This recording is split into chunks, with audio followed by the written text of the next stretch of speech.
There's a version of The Last of Us, a very surface-level version where it's just another post-apocalyptic zombie game. You've got your over-the-shoulder shooting, your crafting system, your grumpy but good-hearted protagonist with a tragic past, and if you stopped there, you could argue it's a competent, if slightly derivative game with some surprisingly good voice acting. But if you've played it, really played it and let it sink its emotionally gutting teeth in deep, you know that's not what The Last of Us is really about. At its core, this series is about the price of love in a world that's run out of mercy. It's about grief, trauma, and the muck and the dark heart of man, if you really want to get verbose with it. And I do. I write in purple, flowery prose a lot of the time. I'm aware of my defects and my flaws, and I'm trying to work on them. I'm trying to be better. But if I was to simplify the core of these incredible games, it'd be this. The Last of Us is about love. Complex and messy and essential. It's about a lot of the dark side of that too, but that's its core. These games don't ask you if you're the hero or the villain, they ask if it even matters, if those words still mean anything once society's rules have turned to ash. The answer the game gives, by the way, is kind of. Sometimes. Depends who's holding the gun. It's that emotional tension, that willingness to wallow in ambiguity that makes The Last of Us resonate. And I don't just mean the big story beats, although we'll certainly be talking about those too. It's the way the gameplay, the world design, and the story are all built to support the same question. What are you willing to do for the people you love? And what does it do to you after enough times of saying yes to that question? It's rarely subtle, but it is effective. I've played these games more times than I can count at this point, which is a strange thing to say about something that repeatedly leaves me emotionally gutted. It's like going back to a memory of your first real breakup just to feel something again. But every time I do, I find something new. A bit of dialogue I missed, a piece of environmental storytelling I didn't notice the first time, a little interaction between Joel and Ellie, a line that hits differently now that I'm older. That's the power of a game like this, I think. Not the world it builds, but the people it puts in it, and what they make you feel, even when it's sometimes uncomfortable. Now, a bit of housekeeping before we get into things. This video is going to be covering The Last of Us Parts 1 and 2. Just the games, mind you, in their entirety. Spoilers and all, from minute 1 to hour 40. If you're here fresh off the HBO adaptation, welcome. But I'm going to be spoiling everything. Everything. Including what's probably going to be the rest of Season 2 and Season 3 as well. So if you'd rather wait until Pedro Pascal emotionally ruins you on live television, and, who doesn't want that? Now's your chance to duck out. There's no judgment here. Come back in 3 years or however long it's going to take to wrap things up. See you then, I hope. Also, I want to be upfront with my overall thoughts of these games from the outset, to give you a grounding in where the rest of this is going to be coming from. The Last of Us Part 1, gameplay-wise, is probably about a 5 out of 10 for me. And not 5 out of 10 in that AAA IGN scale where nothing goes below a 7 kind of way. I mean actually average. On a scale of 1 to 10, perfectly competent, sometimes clunky, and rarely thrilling. If you stripped the narrative out, you'd be left with something solid, but forgettable. But of course, you can't strip the narrative out. That's the whole point of a game like this. Part 2, on the other hand, is a much better video game. 7, maybe 8 out of 10, depending on your tolerance for stealth and shoulder height invisibility cloak grass. The trade-off is that its story is heavier. Much heavier. There are fewer moments of levity, fewer jokes, and fewer glimpses of warmth. It's unrelenting by design. I wouldn't blame anyone for tapping out, either emotionally or mechanically. I certainly kind of did. I'll get there eventually.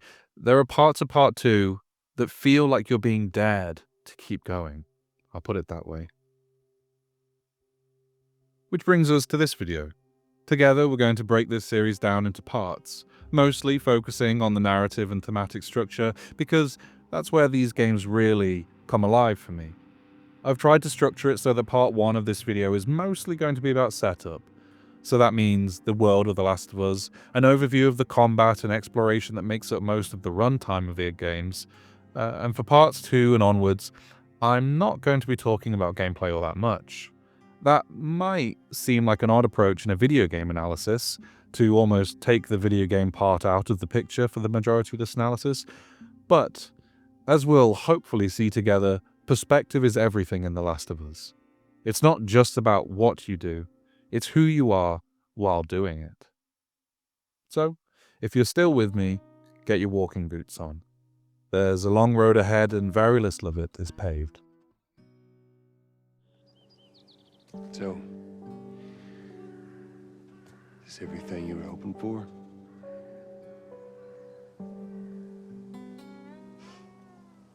It's got its ups and downs, but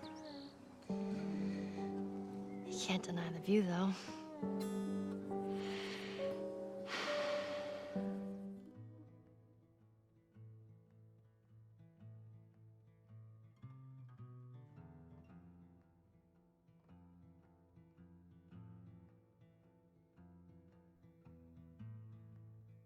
There's something weirdly comforting for me about the end of the world in The Last of Us. Not the cheery kind of comfort, of course, like putting on fuzzy socks and drinking tea watching the rain outside. This isn't an ASMR video after all. But it's a comfort comparable to being huddled under a soggy tarp in the ruins of a suspiciously familiar-looking Starbucks wannabe, catching your breath while the storm rages outside. A moment of calm inside the eye. A pause.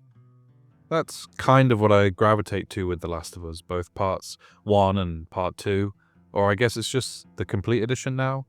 I don't know, it's kind of hard to keep up with all these re-releases, remasters, definitive collections, and remakes of remasters. Anyway, what was I saying? Gravitate towards, yeah. I don't gravitate towards the apocalypse itself, not the violence, and there's certainly a lot of violence to talk about for the next couple of hours, but the people, trying to still be people inside of it, that make the journey from Boston to Utah in the first game and the trek to Seattle and back in part 2 so special. I think the big capital T theme, the idea that I'm going to keep returning to in this video until you're sick of hearing it, is the idea of perspective. Who you are when you step into a scene and how that shapes what you see, what you justify, what you forgive. It'll be essential for everything we're going to talk about together for the next few hours. Let's set up some of the groundwork, some of the foundational elements of the world that should, hopefully, help ease us into this saga, and I think it makes sense to start with the obvious. The Cordyceps pandemic, the big, mushroom-flavored curtain drop that opens the game in such a dramatic and emotional way. And to do that, there's no better place to begin than at the very start of the first game. We don't begin as the rugged survivor, the reluctant protector, the man burdened by loss on the poster. We begin as a child. In her pajamas. In a normal house on a normal evening, tired eyes waiting for her dad to come home so she can give him a birthday present. Just a simple watch she scavenged pocket money in order to repair. And the world hasn't ended yet. Perspective. There's something so beautifully disarming about starting here, before the fall, before society unravels and the clickers and the fireflies and the trauma all take root. Obviously, 12 years have passed since the game first released, and even at the time the game's marketing heavily implied we're not going to be sticking with main character Sarah for too long, but I don't think that dulls what a perfect introduction this whole sequence is. It's domestic. It's warm, and for the most fleeting moment, it's safe. Joel and Sarah's relationship, the quiet affection, the teasing, the sleepy goodnight, is so human, so unforced that it's easy to forget you're playing what will become a harrowing survival story. And that's the point, I think. Sarah is the last vestige of innocence in this world. Her perspective is uncorrupted. The fact that the game lets us embody her, not Joel, not the person with the gun, but the one who still needs to be carried, is profoundly symbolic. It's the death of innocence writ literal and emotional. When she dies, the world does too. It's a fall from grace so foundational, so fundamental that everything we experience after it, from Joel's moral calcification to Ellie's desperate search for purpose, is haunted by its absence. And the writers at Naughty Dog know this. They let it unfold slowly. When Sarah wakes up alone in the middle of the night, we feel her fear. But for now, it's that average fear that turns shadows into monsters late at night. The house is dark, the news is murmuring from Dad's room, sirens pass outside. Dad's gone, and that absence feels enormous. Her mother is never mentioned. In a Reddit AMA, Neil Druckmann spoke about the mother very briefly, mentioning that she left when Sarah was born. Both Joel and she were teenagers when Sarah came into the world, and I guess only Joel stood up to the plate. There's no one for Sarah to turn to in this dark, empty home, is my point. We walk through that house with her, and the tension builds, not through jump scares or monsters, but through the sense that something has gone very wrong. A phone rings. No one answers. There's a dog barking somewhere. The world starts to bend and fragment at the edges. A news report on the TV in Joel's room gives us pieces of the puzzle of the missing dad.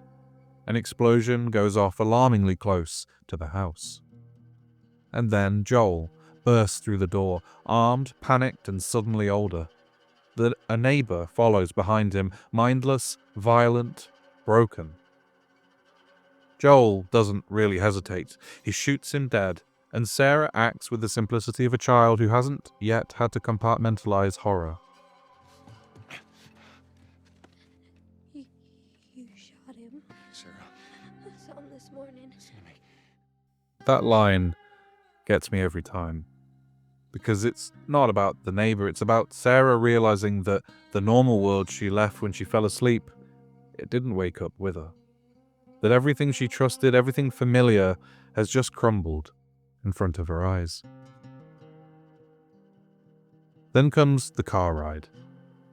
A playable cinematic that's almost too well executed to talk over. I mean, I am, obviously, but I really recommend watching at least this sequence in one of those YouTube movie videos, or ideally, play it for yourself, because it's really something. As the camera twists and turns and follows the chaos from the back seat, not from the driver's seat. Again, perspective is everything. We're still not Joel. We're Sarah. We pass hitchhikers. We see a barn lit by flames against the inky black of the night sky. We see the city burn. Not as someone making decisions, but as someone watching adults fail to stop the collapse. We near town. Joel and Tommy argue about the best route. People scream on the streets, the government is absent, and all the institutions meant to protect have vanished. We're not just in the apocalypse, we're in the moment society snaps. That in-between space, and we're a scared kid hearing our dad tell us everything will be okay, even though it probably won't.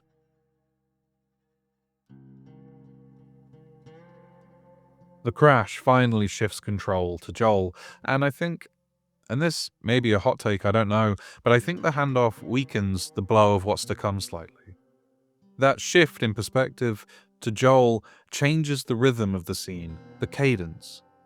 I personally feel that by turning to Joel already, we dull the moment we pick up with him after the fade to black, if only a little.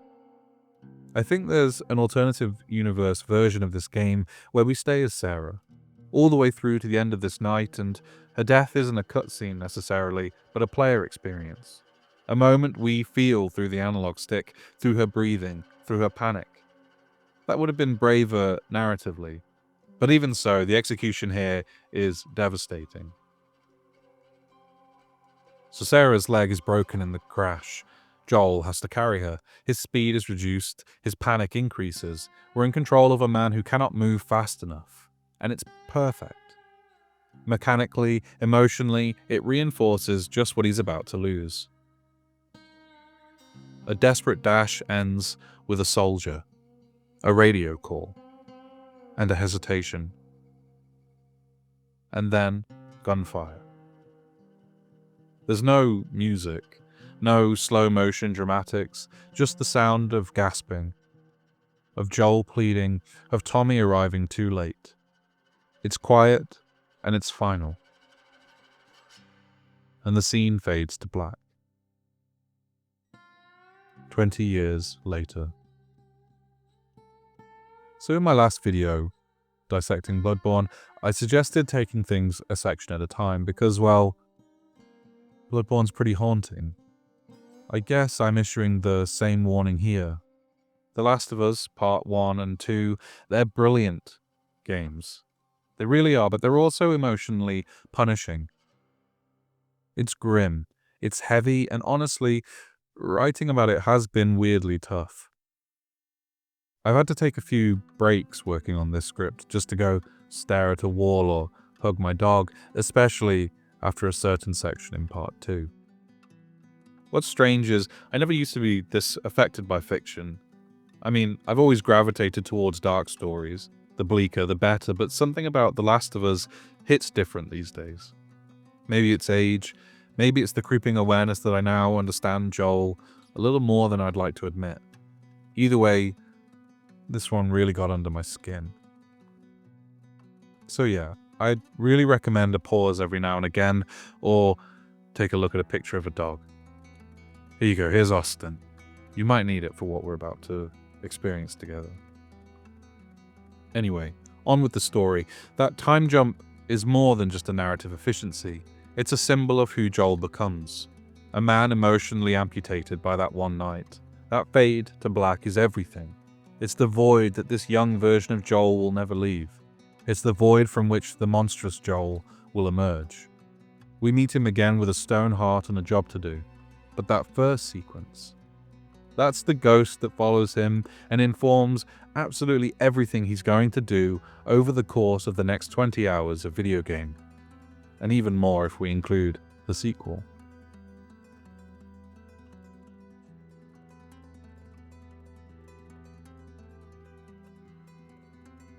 Alright, the world of The Last of Us. Unlike a lot of zombie games where the infection is just a narrative excuse to enable the shooting mechanics, games like Left 4 Dead or Dead Rising, The Last of Us treats the infection as a thematic core, right down to the world design. This is a world where humanity is hollowed out, literally and metaphorically, by a parasitic fungus. Cordyceps doesn't kill you in the traditional sense, it takes the body and reassigns its purpose. It turns survival instinct into a delivery system for reproduction. It empties out a person and fills that cavity with impulse. That's already unsettling enough on its own, but The Last of Us takes it a step further and projects that same decay outward into the environment itself. This is a world not just post-human, but actively anti-human. The war's been over for years, and we lost. I wouldn't say the cities are typical ruins in the traditional sense. They're in the middle of being absorbed. Nature is reclaiming what concrete and rebar once tried to keep out. Vines crawl up skyscrapers like slow, methodical executioners. Streets buckle as tree roots split through the asphalt like veins under skin. Collapsed freeways. At least, I think that's what you Americans call them, right? Highways? What's the difference? Anyway, collapsed freeways, they give way to newly formed lakes and rivers. Where once roads and streets formed the arteries and veins of cities, pumping cars like blood through them, now rapids and waterways form the circulatory system of natural reclamation. Lampposts, billboards, fences, all are in their death throes, getting choked out and lost to the green. In Boston, the golden dome of the State House that acts as your narrative landmarker on the horizon early in the first game. The Paramount Theater that acts as a sort of base of operations in Seattle in the second game, and that city's aquarium. All these icons of infrastructure are now scaffolding for Ivy. In real life, I absolutely love Seattle, and the Pacific Northwest in general, so when I saw that most of Part 2 takes place there, I was pretty excited to see this version of it all. Suburban homes are frozen in time, kids' drawings still stuck to refrigerators, now yellowed and curling at the edges. It's not just that humanity collapsed, it's that nature is digesting the remains. And none of this detail, none of it is incidental. The Last of Us's developers took inspiration from The World Without Us, a non-fiction book by Alan Weisman, as a core text in their environmental design. The book outlines in frankly hypnotic detail how long it would take for cities like New York to unravel without constant human upkeep. Reading the testimonies of then New York City Transit Superintendent Paul Schuber and Maintenance Supervisor Peter Briffer, they talk about the astronomical difficulty of maintaining the subway systems, battling the overwhelming power of water, what it takes to keep even a single subway running on a daily basis. It's really interesting, to a nerd like me at least, to see how cities become waterways and the perfect breeding ground for new world forests in the world of The Last of Us. How quickly mold would fill the subways, how copper pipes would decay, how flora would win the slow war of attrition against steel and stone. The Last of Us imagines this scenario, but it adds something more chilling still. What if, among the cracked sidewalks and rusted cars, collapsed subways and newfound forests, people were still walking around? Not living exactly, but walking all the same. Because that's what makes the infected here so haunting. They were so obviously people, and they still are. In the way a body is still a body, even when its soul has long since left. You can tell by the way that they're frozen in their final postures, clinging to walls, clutching makeshift weapons, or curled up in the corners like they knew what was coming and still hoped to hide from it. That's what The Last of Us does brilliantly. It doesn't just show you monsters, it shows you how they became them. Before I run the risk of praising the environmental design and attention to detail too much, there is one thing I want to talk about briefly. For a game so richly detailed in its environmental storytelling, The Last of Us has surprisingly shallow environmental puzzles. And I do mean shallow, across both games, but specifically the first one, they almost universally boil down to two variations: finding a ladder or a plank to cross a gap, or ferrying Ellie across a body of water so she can hit a switch to let Joel across. And that's it. From Boston to Salt Lake City, over a year, those two ideas just get recycled over and over again with minimal variation. At least, early on, there's some thematic justification for the raft puzzles. Ellie can't swim. It makes sense that Joel would need to find ways to get her across flooded streets and crumbling infrastructure. It even ties back into their evolving relationship. He carries her, literally and figuratively. But what frustrates me about this puzzle design is that in the year they spend together, Ellie never learns how to swim. Despite it coming up repeatedly, despite it often being a life or death issue, Ellie remains helpless in water right up to the closing credits of that first game. It's one of those little oversights where narrative logic quietly buckles for the sake of gameplay. The ladder and plank puzzles, meanwhile, don't even get that much grace. They feel less like organic parts of the world and more like mechanical speed bumps, arbitrarily dropped in to slow you down. Every time Joel picks up a ladder or drags a plank of wood across an abandoned building, the pacing grinds to a crawl. You're forced to plod along at an agonizing pace, holding a large object to solve a problem you spotted the answer to 30 seconds ago. There's no challenge, no evolution, no interesting decisions to be made, just busy work. It's especially noticeable because everything else about The Last of Us's level design is crafted with such care. The environmental storytelling that I'm going to talk about in a minute, the visual composition, the atmosphere, and then, standing awkwardly in the middle of all that great design, are these relics of early 2000s game logic. It feels like the game doesn't trust its world to be enough, so it glues on these half-hearted puzzles to meet some genre expectation, or worse, pad the runtime.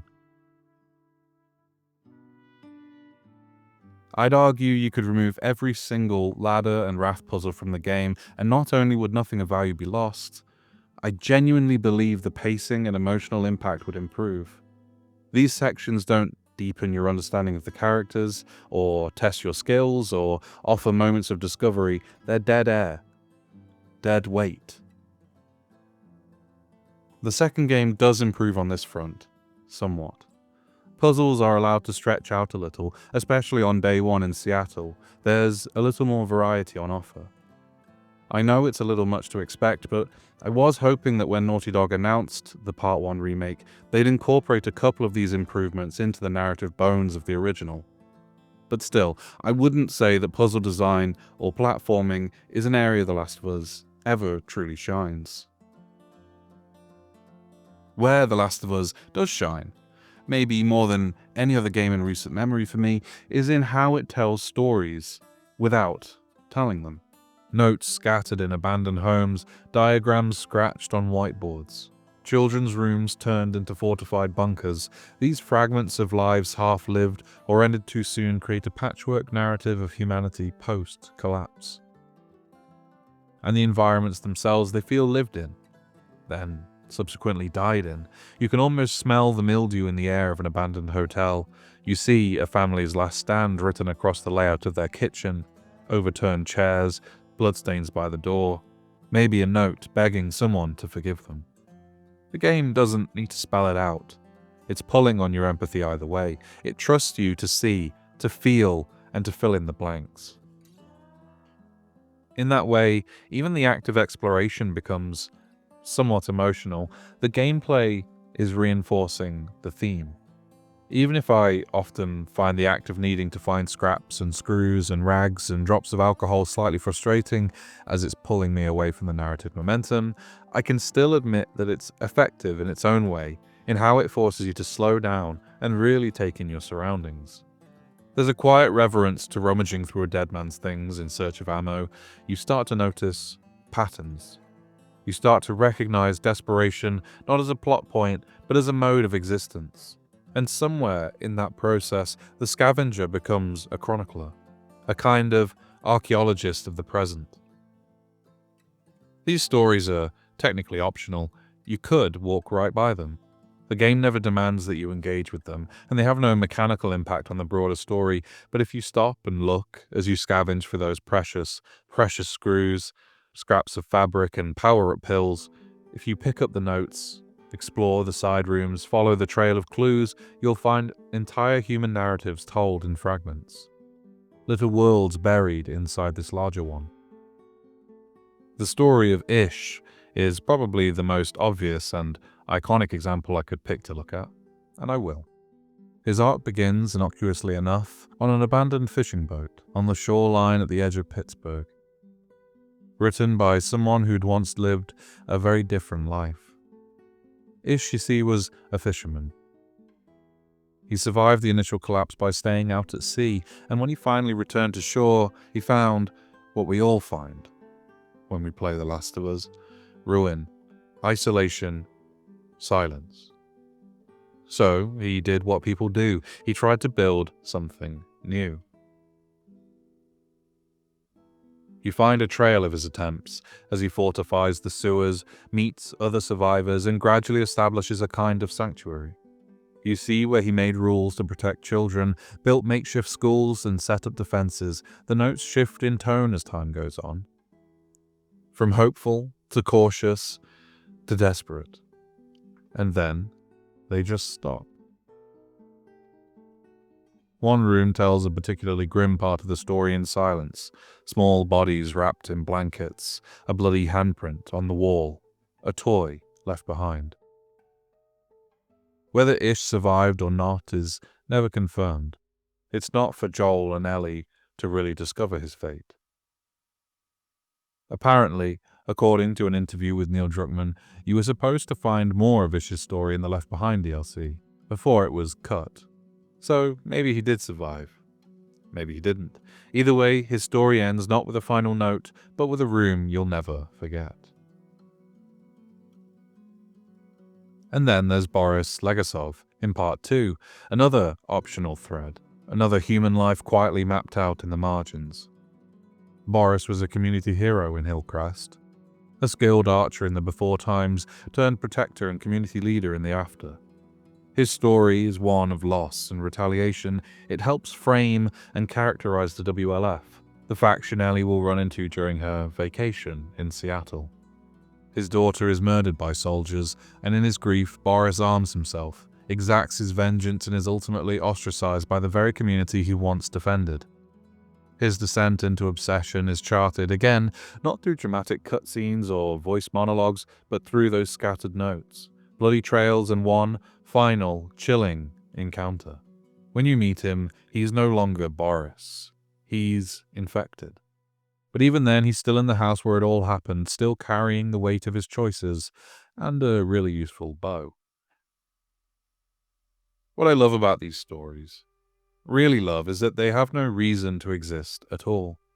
They don't serve the main narrative, they're not tied to skill upgrades or unlockable loot, they're simply there, because someone at Naughty Dog cared enough to put them there. Someone wrote these characters, someone placed those notes, someone crafted those spaces so that you could, if you wanted, discover a little more humanity at the edge of the apocalypse. They're acts of quiet world building, snapshots and little stories of grief, desperation, love, revenge, stubborn hope, and the way those things echo through ruined spaces, through time. And maybe, most poignantly, they're reminders that even though Joel and Ellie are the protagonists of our story, they're not the only ones who had one. The world of The Last of Us is full of people who lived, struggled, tried, maybe failed, and were never meant to be remembered. Except you found a note, or opened a locked door, and suddenly, for a moment, they mattered again. While we're here talking about the little things that breathe life into these worlds, can I just mention the sound design and the animation of the infected? It's so good in these games. The gasping sobs of the runners, the insect-like and yet still obviously human clicks of the clickers, the guttural screams of a bloater charging at you like a fungus-covered rhino. It's all deeply, bodily unsettling. You so often hear the infection before you see it, and it's a brilliant choice. Yeah, but I don't have much more analytical things to say. As my Hogwarts Legacy video probably proves, I'm terrible when it comes to sound design.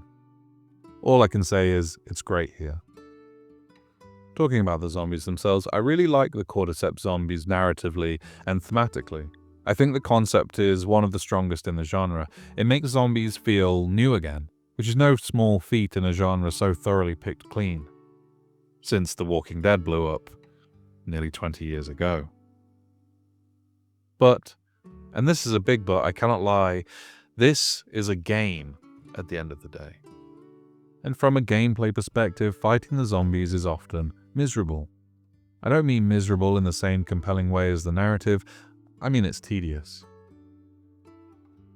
The runners and stalkers are fine. The fights are often frantic, a little unpredictable. They keep you on your toes, but clickers? Clickers are where the pacing starts to buckle a little for me. They're so lethal that stealth becomes mandatory, at least in the early game, and their shambling pathing and patterns make trial and error feel less like strategy and more like rote busywork, like filing paperwork. And as someone who struggles with giving my attention to even the simplest paperwork in real life, let me tell you, it's tedious beyond belief. And then there are the bloaters, giant, tanky, bullet sponge enemies who feel like they wandered in from The Division or Destiny and never figured out quite where the exit was. And Part 2 adds even more to the party. There's a particular variety that explodes on contact. Not in a satisfying boomer from Left 4 Dead kind of way, but in a great, now I'm blind, deaf, and being slapped to death by all those accompanying runners kind of way. The problem isn't just their power, it's that they're not particularly fun to fight. They're obstacles, encounters designed to slow you down from getting to the next great narrative moment too fast, and they helpfully drain your resources while they're at it. Also, and this is a petty gripe, I know it is, but like Ellie in Part 2, sometimes we just can't let things go. So, can we take a moment to talk about zombie naming conventions? I get it. You need some kind of a taxonomy, but runner, stalker, bloater. It's like someone picked 3 of the most basic and awkward adjectives possible and called it a day. It's certainly not just The Last of Us either. Zombie fiction in general is oddly obsessed with classifying its own decay. There's a weird tension between horror and bureaucracy here, like someone had to file the end of the world under the correct tab. Anyway, moving on before I get too bogged down. It's a valid point. Mechanically, the combat in The Last of Us is simple and visceral. Stark and hard to look at, it sits squarely in that survival horror niche popularized all those years ago by Resident Evil. We've moved away from tank controls and fixed perspective cameras, but squint hard enough and the core idea is still there under all the viscera. It's a system built around scarcity. Bullets are rare, resources limited, healing even more so. You're meant to feel desperation, fear, and most importantly, I think, relief when you somehow make it through. Your tools are for the most part crude. Cobbled together shivs, blunt melee weapons, Molotovs, and all the most basic staples of video game firearms are represented here. As with the expected types of zombie enemies we looked at earlier, The Last of Us won't surprise you with the types of combat it has on offer. As I said in the intro, The Last of Us does very little to stand out from a gameplay perspective. Where it does stand out is, I think, the level of violence. The feedback from unleashing a spread of shotgun ammo is raw. It shreds in an authentic and disgusting way. Enemies scream in agony when hit, struggle when grappled, plead when disarmed. I really wish there was something you could actually do during those moments, where someone holds their hands up, other than a swift, heavy strike or a final pull of the trigger. I guess what I'm trying to say is this: fights aren't stylish or smooth, they're messy, awkward, and frantic. A scramble, not a ballet. While I don't ever really enjoy fighting the zombies, I will say that generally fighting scavengers and hunters, other humans, is mechanically more interesting. It does feel like they've got pretty intelligent AI. They try to flank and surround you if you remain in cover. You'll hear them call out to each other with your location. They will try to flee to get safer angles on you. They'll try to flush you out with Molotovs of their own. I don't think you're ever meant to feel particularly powerful in The Last of Us. Joel isn't a superhero, and neither is Ellie. They're scrappy survivors using quick reflexes and whatever sharp object, glass bottle or brick is closest to stay alive. Stay out in the open in a firefight, and you'll die pretty quickly. The shooting mechanics aren't silky smooth. There's a slight clumsiness to aiming, moving and reloading that forces you to stay grounded in the panic of the moment. It's effective in that attempt to evoke a horror atmosphere. Even if the various guns don't feel satisfying in the traditional video game sense, they feel necessary and horrible. Zooming out, the narrative implications of this violence start to take shape. The combat isn't there to be thrilling, though it can be, in a grim sort of way, when it's timed right and not stepping all over an emotional scene, something that happens a little too often. We'll talk about that in Joel's chapter, I think. Every brick to the head, every strangled grunt, every bloodied fistfight and desperate gunshot is a microcosm of what The Last of Us is about. Losing pieces of yourself just to make it to the next day. And this is where the perspective theme starts bleeding into the mechanics. In the first game, the violence feels, if not justified, then at least understandable. Joel kills to protect Ellie. It's a noble mission, one we're on board for. Violence has a purpose, it's defensive, it's motivated by saving the cure for humanity at first, and shifts to a fatherly love by the end. We see the world through Joel's eyes, so even the worst atrocities can be rationalized in the moment. But in part 2, that familiar perspective is weaponized against you. Ellie's violence isn't defensive anymore, it's obsessive, directionless. She's going on the attack, lashing out at a world that took something from her. The game makes you participate in acts of cruelty, not because it thinks they're cool, but because it wants you to feel the dissonance. You're told to do horrifying things in the name of a cause you start questioning.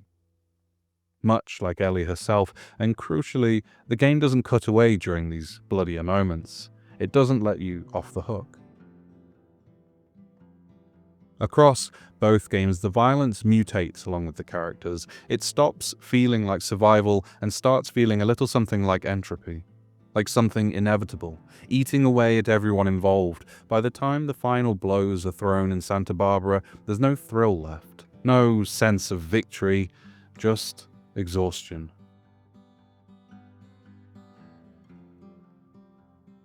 As I say, for all the death, all the loss, all the rage and horror, The Last of Us is not a hopeless story.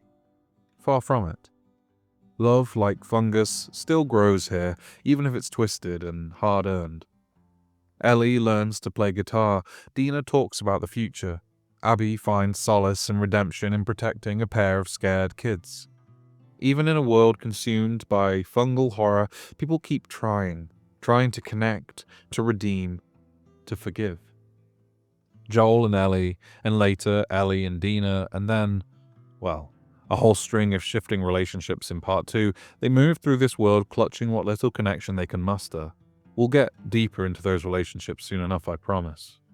The backdrop of decay and danger isn't just there to keep your shotgun arm twitchy. Though, if you've been into a certain hotel basement or sewer, you'll know just how good these games are at keeping your trigger finger itchy. It reinforces how rare and precious love is in this world. How even finding someone to care about is an act of rebellion against a world almost purpose-designed to make you stop trying. Maybe that's what makes The Last of Us so resonant. It doesn't ask whether people are good or bad, it asks whether they're still trying. And in the end, that's all we can do. Try, fail, love again, hurt again, and keep moving forward one desperate step at a time. So, now that we've finally trudged through the mechanics, that part of The Last of Us that, if I'm honest, feels less like the main course and more like the plastic tray it's served on, just serviceable, we can finally move on to what actually makes these games worth talking about. Oh, I know, we just spent a while politely nodding at the gameplay systems like they're someone you vaguely know at a friend's wedding, but I wanted to set the scene first. Get the scaffolding in place, because now we're finally free to talk about what really matters. The narrative, and more importantly, the people who carry it.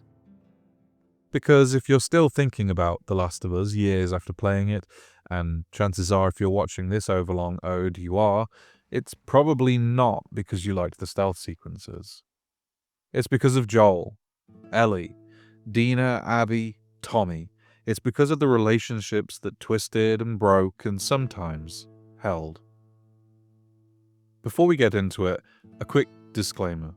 This video isn't going to walk you through every single event of The Last of Us and Part 2, beat by beat. That would be exhausting. For both of us. Instead, I'm focusing on the moments that resonated most with me. The stretches of narrative or gameplay that stood out, unsettled, stuck in my teeth a little. So, if there are sections you love that I've skipped over entirely, sorry. Truly, this isn't a comprehensive breakdown, it's more of a curated dissection. I know that sounds ridiculous when you're looking at the runtime number in the corner of the screen, but believe me, there'll be gaps.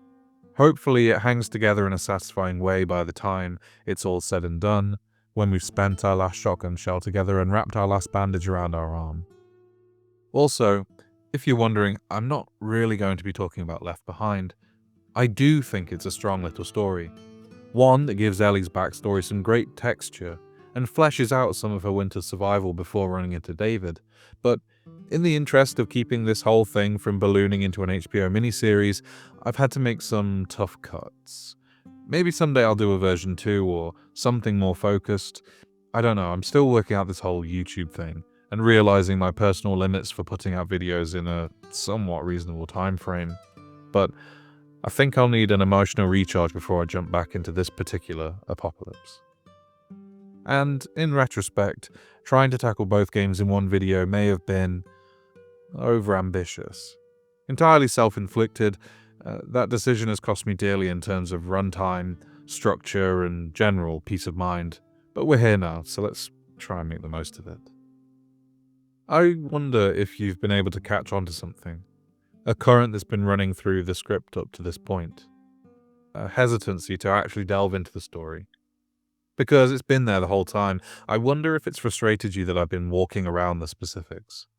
Sorry about that if it has. It's been intentional to distract.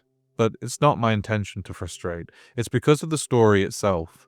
It's because of how heavy and emotional and interesting and compelling it all is. It's because I'm not sure I can do it justice. The Last of Us is interesting in a way because the story is cliché personified. It's not a story you haven't seen before, even if the specifics of the zombie plague are pretty novel. At least to me they are. The Road, Mary Shelley's The Last Man, obviously Walking Dead and Why the Last Man from the world of comics, even Lone Wolf and Cub, and things like The Mandalorian 2, although that obviously comes later. They all tackle the themes that are a constant presence in The Last of Us. There's too many to list here, but it's safe to say The Last of Us is walking pretty well-worn trails. And yet, it works. Personally, I'm not put off by the use of cliches in any work. Your mileage may vary, and that's okay. But cliches exist because they work, and when they're employed well, they help us connect with stories. Novelty alone is not worthy of accolade. And The Last of Us works because it uses those cliches to tell a wonderfully emotional story about characters that we'll grow to really connect with. I'm still doing it. I'm still putting it off. So enough of that. Let's take that turn now, from how the game works to why it hurts. Let's talk about the characters.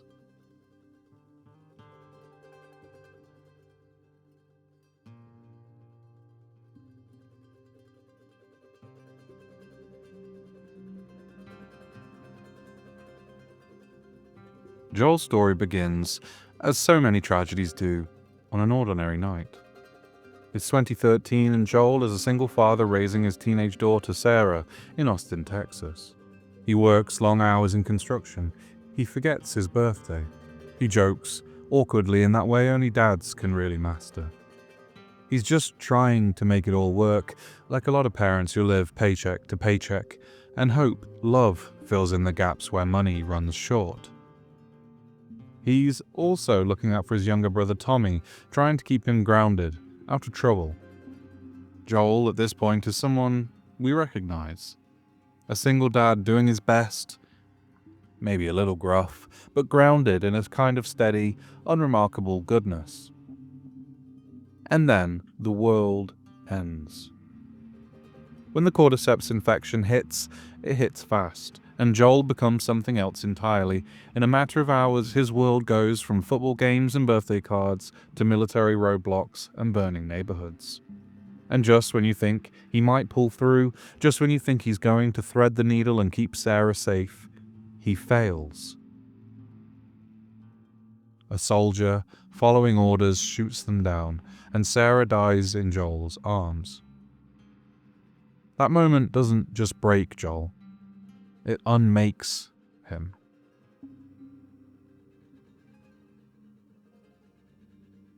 We skip forward 2 decades, and the Joel we meet in Boston is a man hollowed out by survival. He's still alive, technically.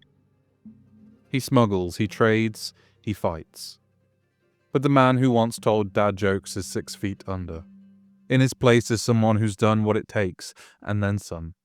You don't make it 20 years into an apocalypse without killing people, sometimes for reasons that feel right, and sometimes because you're too tired to figure out if they're wrong. There's so many times throughout the game where that terrible violence bubbles to the surface in a suffocating way. We'll certainly look at those. Joel doesn't talk about this stuff because he doesn't need to. You can see it in his eyes, in the way he hesitates when Sarah's name comes up, in how quick he is to pull the trigger or choke the life out of a scavenger. He's a man running entirely on emotional muscle memory. Survive the day, do the job that pays, don't care about anyone you don't have to. Part of what I love about The Last of Us is how it never asks you to excuse Joel. It just shows you what he is, what he's become and why. From Joel's point of view, the violence, the hardness, the decisions he makes, they're all justified. They had to be. If he let himself think otherwise, he would have to confront something far worse. That he may have become the kind of person Sarah would have feared. So he doesn't think about it. He builds a wall around it. And then Ellie shows up with a switchblade and a smart mouth, and the wall starts to crack.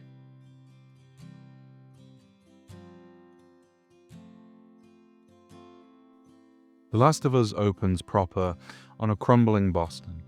A deliberate choice, I think, that resonates with the city's historical identity as the birthplace of the American Revolution. In 1773, Bostonians defied British tyranny during the Boston Tea Party. In The Last of Us, that revolutionary spirit re-emerges in the form of the Fireflies, a militia resisting the authoritarian grip of Fedra, the military-led remnants of government. The game's opening setting subtly evokes this legacy of rebellion, anchoring its post-apocalyptic narrative in a real-world history of uprising and the pursuit of freedom. This parallel sets the stage for what could easily be the central conflict in another game. A grand narrative of societal upheaval, power struggles, and organized resistance. Yet The Last of Us sidesteps that conventional trajectory. In that way, The Last of Us is almost the polar opposite to the types of blockbuster narrative that I think we'd expect from one of Sony's biggest franchise names.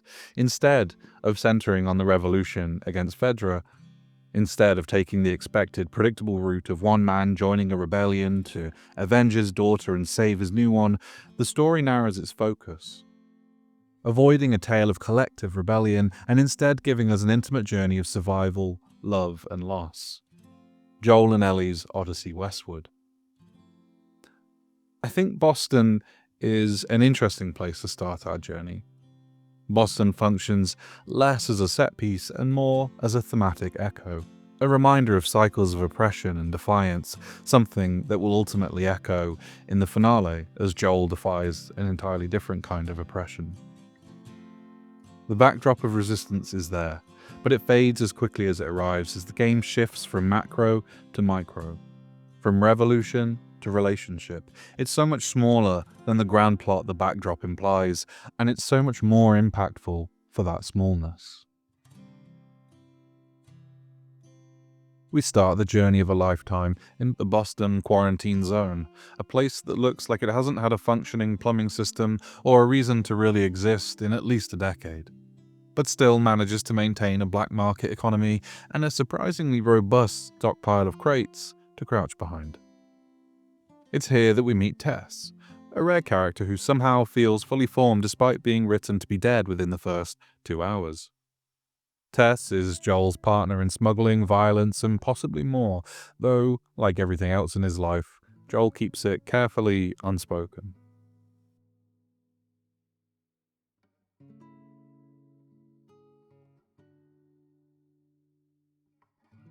The first meeting between Joel and Ellie is not what you'd call auspicious. It begins with the convoluted fetch quest logic tree that plagues game design too much of the time. Go here, get the thing, so you can go here on repeat until the credits. Much of Last of Us' narrative avoids this issue, or maybe it's just better at disguising it, which is just fine for me, but this early section in Boston is not good in itself, and not necessary for the rest of the narrative to stand up. So, Joel and Tess, professional survivors and semi-professional murderers, are owed guns. They're owed guns by a man named Robert, and I feel like I'm wasting your time even mentioning him. The game certainly doesn't let him hang around for any meaningful length of time. So, Robert sells the guns to the Fireflies, and as luck, or narrative economy would have it, the leader of the Fireflies, Marlene, is conveniently bleeding out in the same alleyway where Joel and Tess confront Robert. I love The Last of Us, but this opening is rough and unfocused and goes on for far too long, a sentiment I'll be returning to a couple times in this video. Marlene, clinging to consciousness, offers Joel and Tess a deal. Escort some cargo out of the city in exchange for their missing arsenal. Guns, I should note, that we will never see, never touch, and mean nothing to the plot moving forward. The cargo in question is not a case, or a package, or even a MacGuffin. It's a teenage girl with a switchblade and a chip on her shoulder. Enter Ellie, who punctuates her introduction by telling Joel to get his hands off Marlene with the confident snarl of someone who has not yet learned how much danger the world can actually hold. Joel, naturally, wants nothing to do with her, or this mission, or people in general. There's no flashback here to remind us why. The game's writers are confident in the emotional memory of their audience. We know why Joel recoils. We know the shape of the scar he's hiding behind that grizzled detachment. Sarah's absence hangs over this moment like a ghost that never left the room. And Ellie doesn't want to go with Joel either. She trusts Marlene. So, the reluctant partnership begins. It's not a moment of instant chemistry or bonding, but a transactional push forward. Necessity stapling two incompatible people together. Their first walk together, back to a safe house to wait for Tess, is full of the kind of dead air you only get from people who are both extremely tired and extremely not talking about their feelings. Ellie is visibly annoyed, arms folded, walking with exaggerated teenage resistance. Joel trudges ahead like someone who's already regretting his life choices. She mentions she doesn't have parents. He doesn't say much of anything. At the safe house, Joel collapses onto the couch with the deliberate weight of a man who plans to sleep through the apocalypse. When Ellie, clearly unmoored, asks what she's supposed to do, Joel doesn't even look at her. And that's it. That's the first meeting of these two great characters. No dramatic music cue, no thunderclap of destiny, just two people on the edge of a partnership neither of them wants. Both still too hurt to see how much they might need it.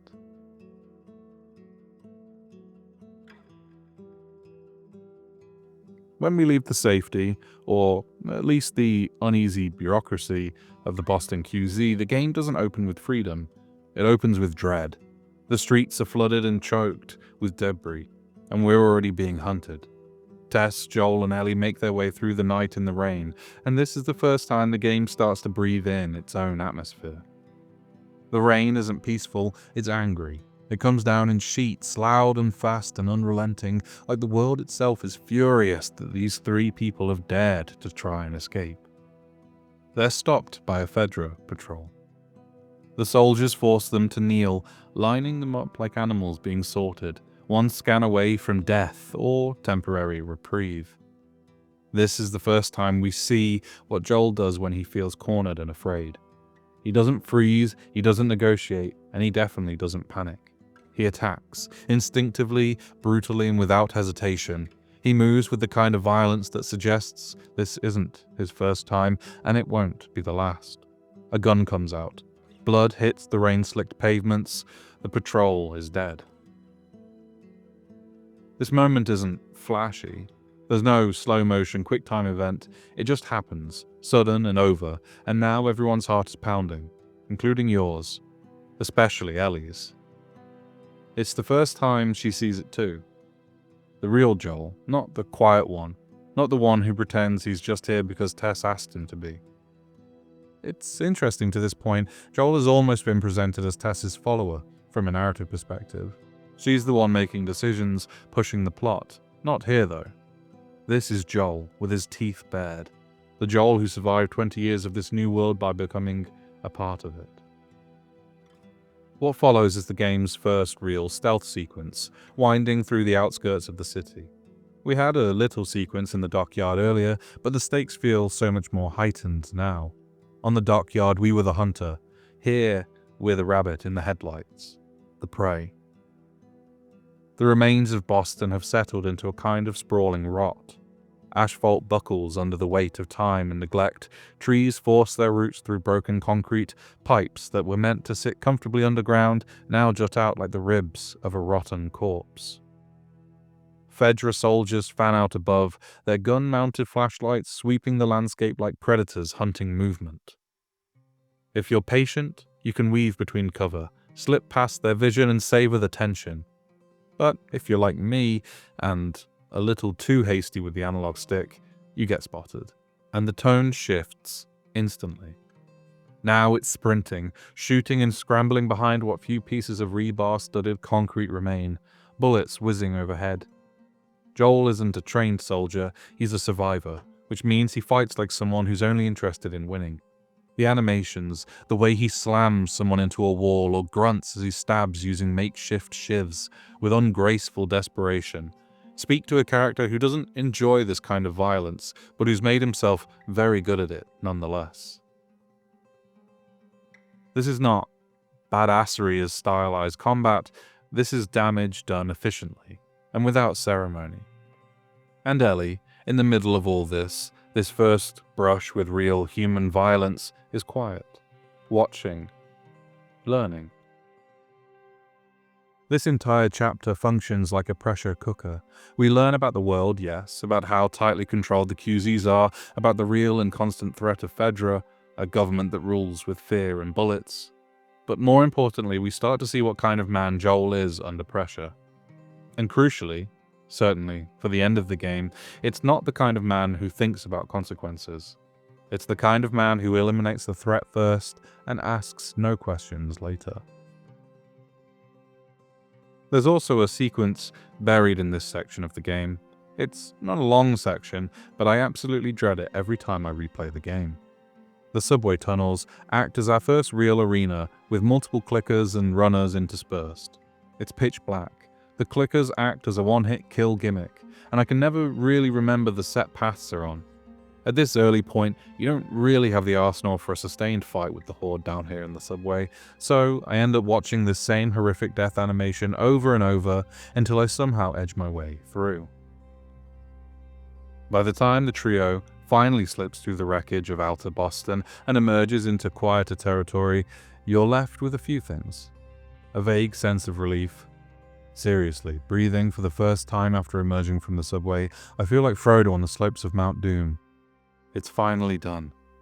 A slowly building dread, and the growing suspicion that Joel is going to be a problem. Maybe not for you, the player, but for the world around him. And somewhere inside that dread, under all the crouching and bottle throwing and sneaky strangling, a thought starts to form.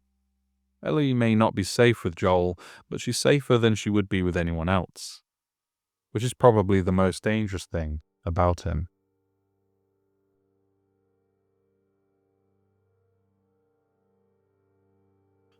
Tess's exit from the story comes early, but it's not abrupt exactly. Tess is one of those characters who doesn't get a lot of screen time, but whose presence leaves a long shadow. There's no arc here. She enters The Last of Us already fully developed, capable, pragmatic, and just morally flexible enough to survive in a world where ethics are mostly a luxury item.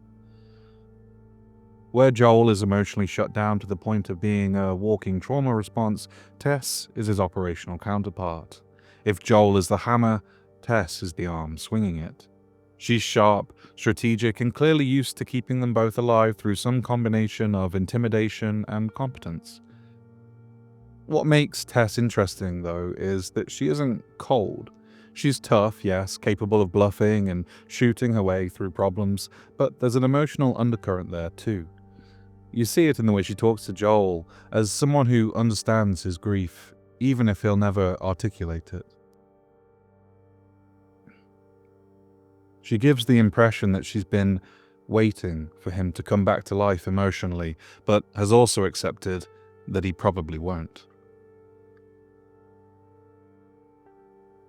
When Marlene ropes them into escorting Ellie, Tess is the one who says yes.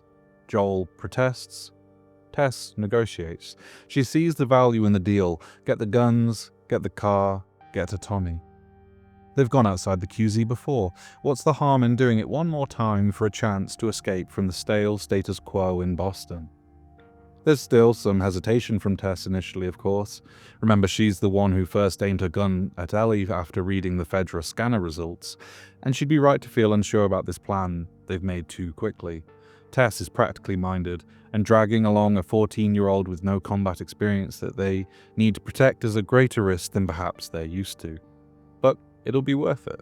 The Massachusetts State House isn't that far, it's achievable.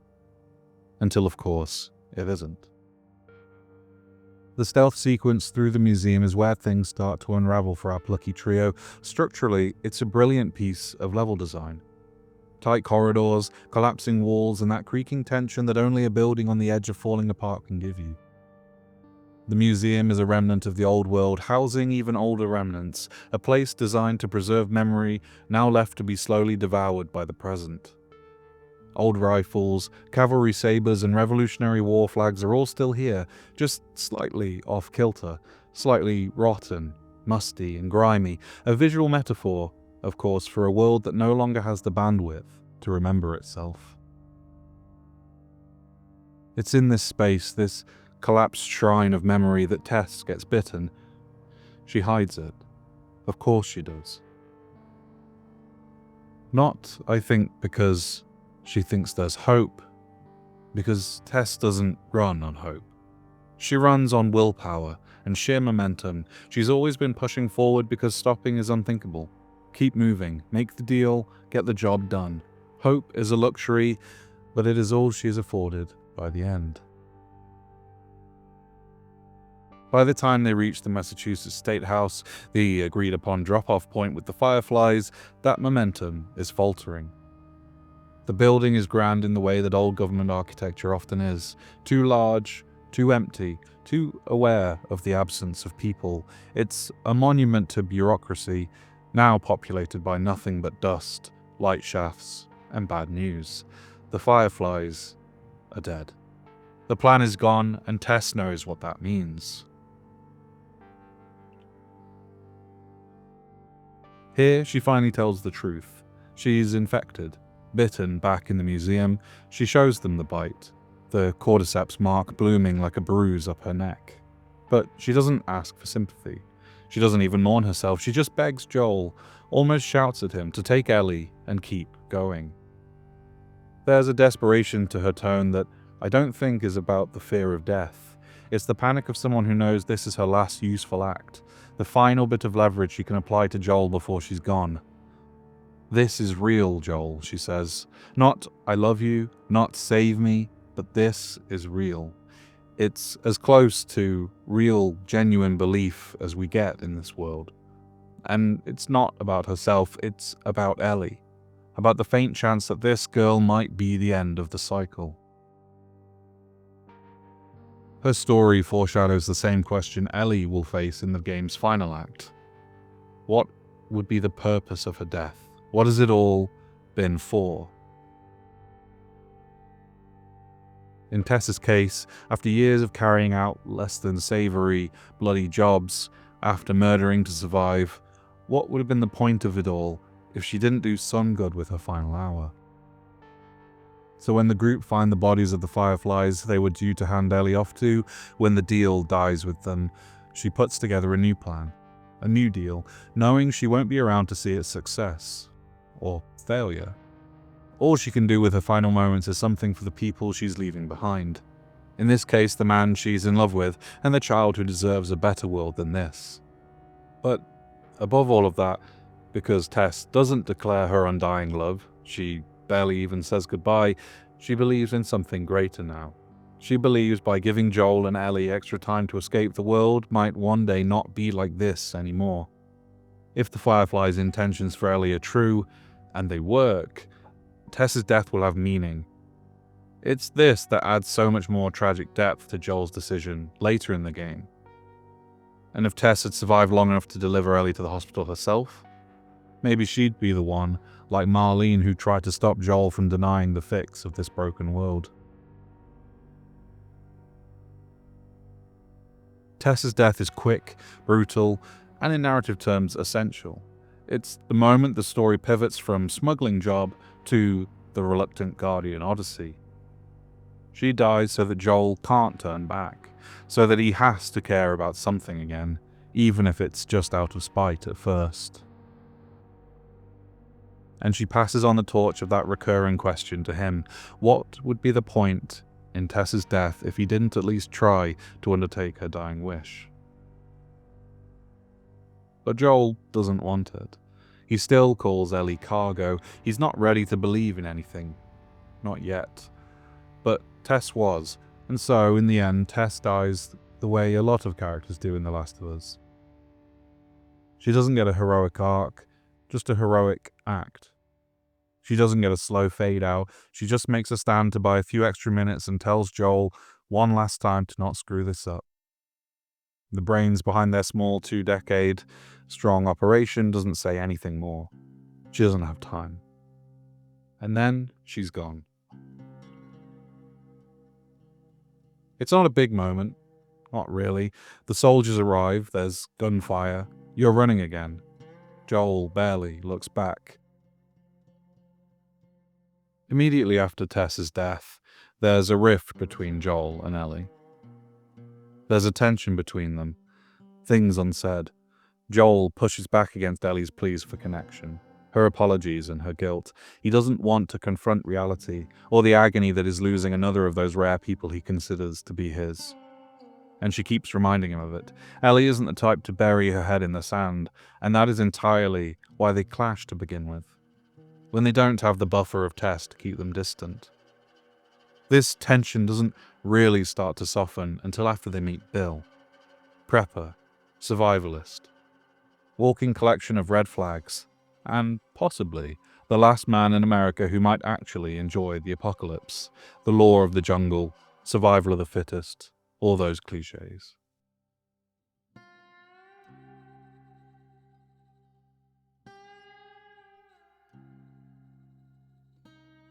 Bill lives in a small, fortified town, strung with enough booby traps to qualify as a military installation and enough barbed wire to make a hedgehog jealous. His home is part safe house, part scrapyard, part personal museum of spite, all set within the beautifully eerie remains of a church, its ribcage on display, the few remaining stained glass segments of window casting a hauntingly beautiful atmosphere if you wander upstairs. This section is the game easing off on the pressure valve just slightly, while still keeping things character-rich. Joel and Ellie's dynamic starts to shift here. They're stuck with each other for now, without Tess as the buffer, and Bill, bless him, is the perfect chaotic third wheel to force them into a tighter orbit. Bill is a fascinating character device. He's what Joel could become, what Joel will become if he lets fear calcify into cynicism and isolationism. He's paranoid, lonely, and most importantly, alone. And that last bit is no accident. The slow reveal of Frank, Bill's former partner, is one of the game's finest examples of restraint. It's never quite said aloud what they were to each other, although the word partner hangs just long enough in the air to get the point across. But the storytelling around Frank is tragic in a way that doesn't call attention to itself. You find a body, you find a note, you piece together the rest. Frank left, Frank died, Frank hated Bill by the end. And Bill, well, he doesn't deny it, that hatred, he just gets quieter. Maybe he understands, maybe he doesn't.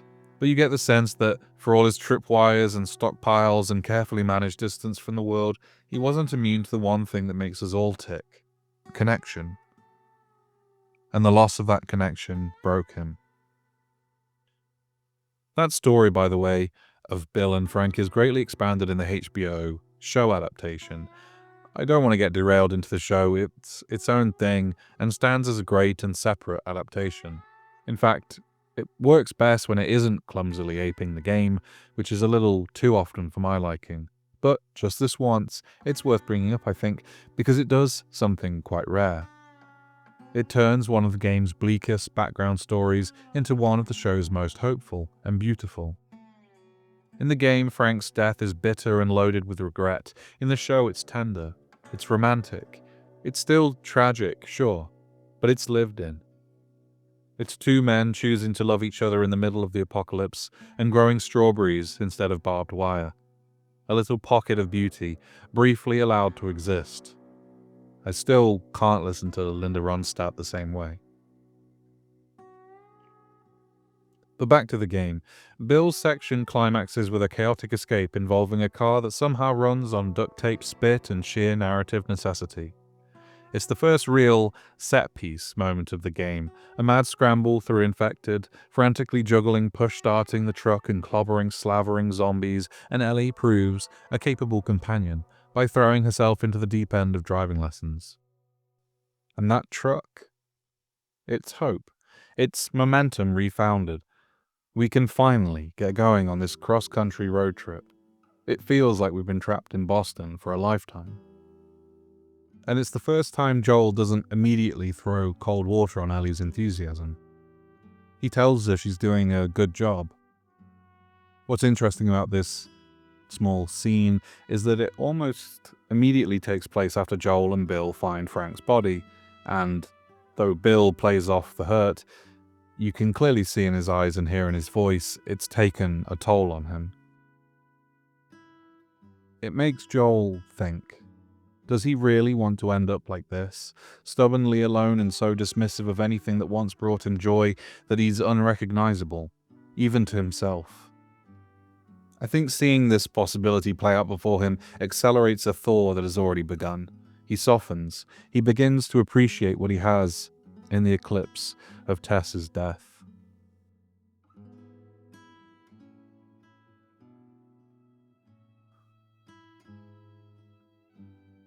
After the slow tension of Bill's town, the game drops you into Pittsburgh like a body out of a moving vehicle.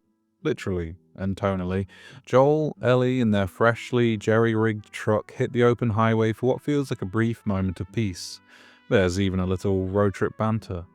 Ellie found a Bill-approved stash of adult magazines, because of course she did. And you get this slice of normalcy. Jokes, teasing, a couple of warm minutes in the sun. Then you hit the city. Pittsburgh, hell with the lid off. The ambush hits hard because it's so fast. A wounded man limps into the street, waving for help, and Joel's reaction is instant and decisive. He accelerates, he swerves, they crash, and suddenly you're in a convenience store with broken shelves, adrenaline, and some guy trying to adorn a jagged piece of glass with your face. Here we get another glimpse of that Joel that's been hinted at. That's something colder, meaner, shaped by years of seeing too much and trusting too little. His movements are efficient, brutal. He doesn't fight like a hero, he fights like a man trying not to die. The fighting is nasty and quick. You're not outwitting enemies, you're outlasting them. After that skirmish, you're outside and the city becomes a death maze. Streets cordoned off with burnt-out cars, buildings riddled with snipers' nests, and, most notably of course, an armored vehicle prowling like a steel lion, daring you to make a sound. The parallels to Uncharted 2's tank sequence in the Tibetan village are uncanny. Except, this isn't high adventure, it's desperate survival. There's no heroic spirit here, just awkward crouch walking through ruined buildings and shattered convenience stores, hoping the hum of treads doesn't zero in on your location. I think the most iconic moment in Pittsburgh is the hotel, the central test of Ellie and Joel's mettle. Making their way up its many floors, Joel and Ellie get separated, and we get treated to, I think, one of the most iconic capital H horror set pieces the game has to offer. That basement. Now, I probably don't need to elaborate for those of you who have played the game. It's a nightmare that sticks with you. An elevator gives way without warning. 1 second, Joel's hoisting Ellie up to the next floor. The next, metal groans, cables snap, and he's falling. Hard. He crashes through the rusted remains of the shaft and into the cold, dark water far below. The impact knocks the breath out of him. It's quiet for a second, save for the distant echoes of settling concrete and dripping water. He surfaces, coughs. Ellie's voice filters down from somewhere above, distant, panicked. But there's no getting back that way. He's alone now. Again. As he hauls himself out of the flooded pit, the spores roll in like mist. That familiar shimmer in the flashlight beam. Mask on. Routine. That word has weight here. You've learned by now to compartmentalize the panic. To square Joel's rugged shoulders and press forward. The goal is simple. Find a generator, open the door, get back to the girl. The hotel basement is a tomb of old luggage, shattered vending machines, and mouldy furniture left to rot.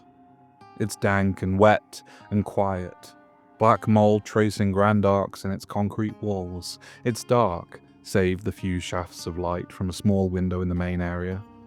Old boilers and pipes rust in the damp. Structural steel bars jut out at odd angles.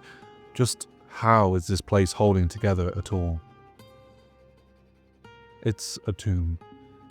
And it's a tomb that's not quite empty. The silence down here isn't peaceful, it's patient. Joel edges forward, flashlight sweeping through the gloom. The occasional skittering shadow raises his guard. Stalkers. This second stage of infected are agile, quick, erratic. Fungal growths sprout, usually from one eye or just starting to splinter the skull of the infected, a prelude to the clickers. They croak from the darkness. Their echolocation is still evolving. They see you. Often they'll try to hide around corners, occasionally peeking out at you, but typically you're not able to see them until they're ready to charge head-on. They hit hard and in numbers, retaining their human strength to knock you down with little warning if you're not paying attention. They're nightmares designed to challenge you, to break you out of your comfort zone. Stalkers are the game's way of turning the stealth mechanics you've been mastering back onto you. Now you're the victim of them, and in response, shoot or stab for your life. There is no safety net for stealthing through a map now, and if you've been relying on it up to this point, you're in for a rude awakening. Down in the dark, you're already looking over your shoulder, shotgun primed and checking every doorway in case of a stray stalker who's been tracking your movements, when you hear that telltale roar. That horrible, gargling bellow you've heard once before, back in Bill's town. In the school gym, you know it like a primal memory. A bloater. Bulbous, covered from head to toe in grotesque fungal growths. Hardened through age, that rip and tear at the once human body, leaving exposed muscle and viscera visible in the gaps of festering plate armor. Its skull is fully burst open in a grotesque bloom of floral rot, a crown fit for Nurgle himself. The fungus doesn't just act as a visual eyesore, it makes the bloater a bullet sponge, difficult to kill and protected against damage. You already know that you don't want to be caught by it. Watching that horrific death animation once is more than enough for me. The most powerful of all 4 variants you may come across, the bloaters will decapitate you with their hands alone. Though they're powerful, they're slow, clumsy, and vulnerable to fire, so down in the pits of the Hotel Grande basement, your most effective tactics are to craft as many Molotovs as possible and pray that overgrown mushroom melts, or to turn the power on as quickly as you can and run in the opposite direction. You can take a guess which option I turn to. The fight itself is a mad scramble and designed to appear unwinnable. Ammo is low. The space is tight, you're pulling at the cord to get the generator humming to life while the thunder of heavy footsteps draws closer. 1 pull, 2 pulls, 3. A green light, sparking fuses, everything too loud, drawing the beast to you. You find the security card with shaking hands, you slam it against the panel, locked. Again, you slam it harder, the door hisses open just as the bloater breaks into view, lumbering, massive, unstoppable. When you finally succeed one way or another, it isn't so much relief you feel when you close the door and the nightmare left to rot down there.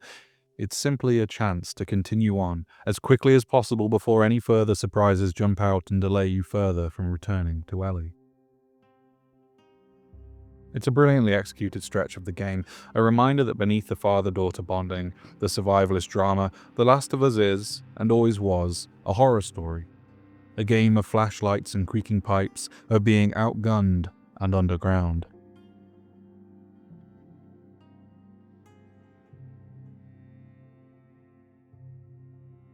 When Ellie and Joel finally reunite, it's in one of the game's most intimate and harrowing character moments.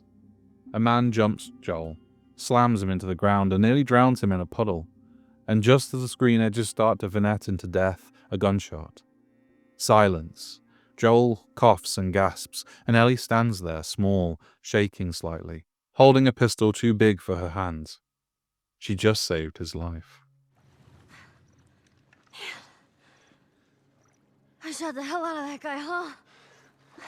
Yeah, you sure did. This is another one of those fulcrum moments. Not in terms of mechanics. You've been shooting people all game, but narratively. This is the first time Ellie kills someone on screen. Not a zombie, not in a flashback, not off screen. A real human being right in front of her. Joel's reaction is complicated. He doesn't thank her, not directly. He's ashamed, I think. Not just because he needed help, but because Ellie's now lost something she can't get back. She has changed. She's a fraction closer to being him than she was when she woke up that morning. And it's his fault. He knows it. That's the point. Up to this event, Joel's kept Ellie at arm's length. She's not quite cargo anymore. Now she's a person who just pulled the trigger to keep him alive. And that changes things.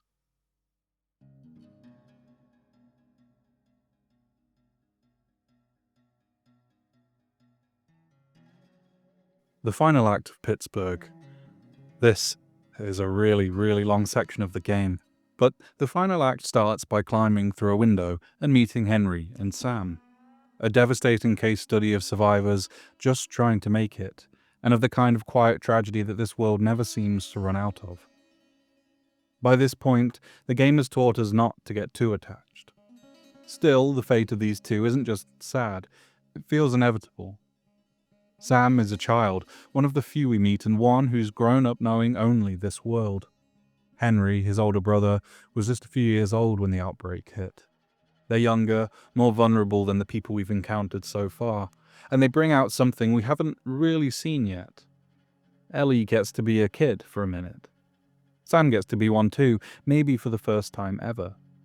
Their conversations are light, funny, and painfully normal, at odds with the collapsing world around them. Meanwhile, their older counterparts are doing the usual dance of wary distrust.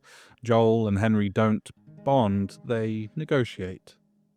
Both of them are used to losing people and know better than to rely on strangers, but, conveniently, a heavily armoured death machine is after all of them, which tends to fast-track alliances.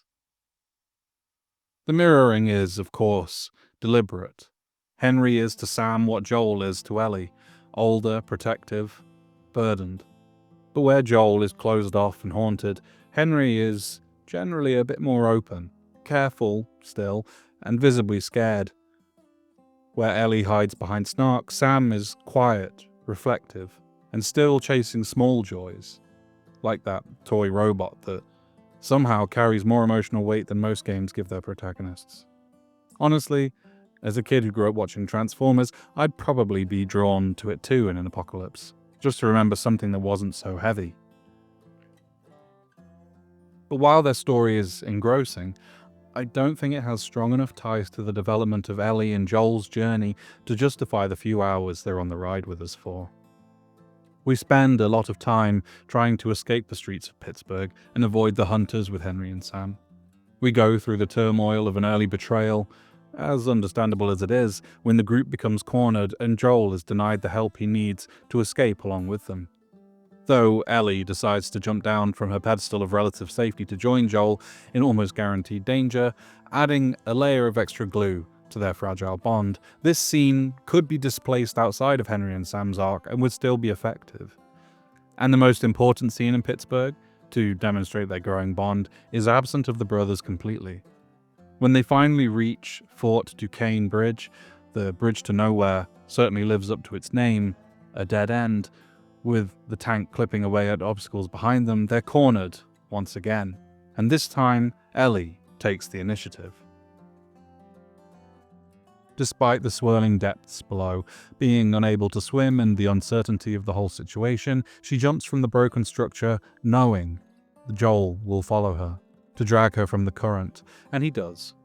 Because saving each other is what they do now. They've come a long way together, both literally and emotionally, and it's starting to show. Ellie can predict Joel, even if he couldn't quite predict her here fast enough. In saying this, They're obviously out of their depth, and I fear what would become of the two of them if Henry and Sam weren't there to drag them from the Allegheny River. I've got a gripe growing with the storytelling of the game. Never enough to derail the adventure, never enough to sour the experience completely, but a nagging sense of something frustrating.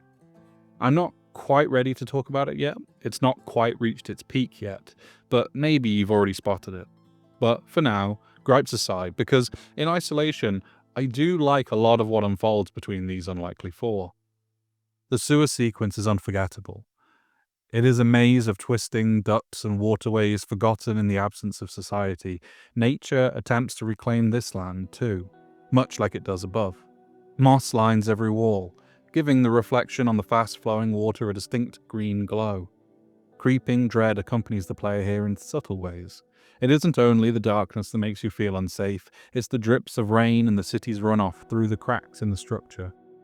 2 decades worth of decay plagues those concrete halls, and there's no such thing as a risk assessment in the apocalypse.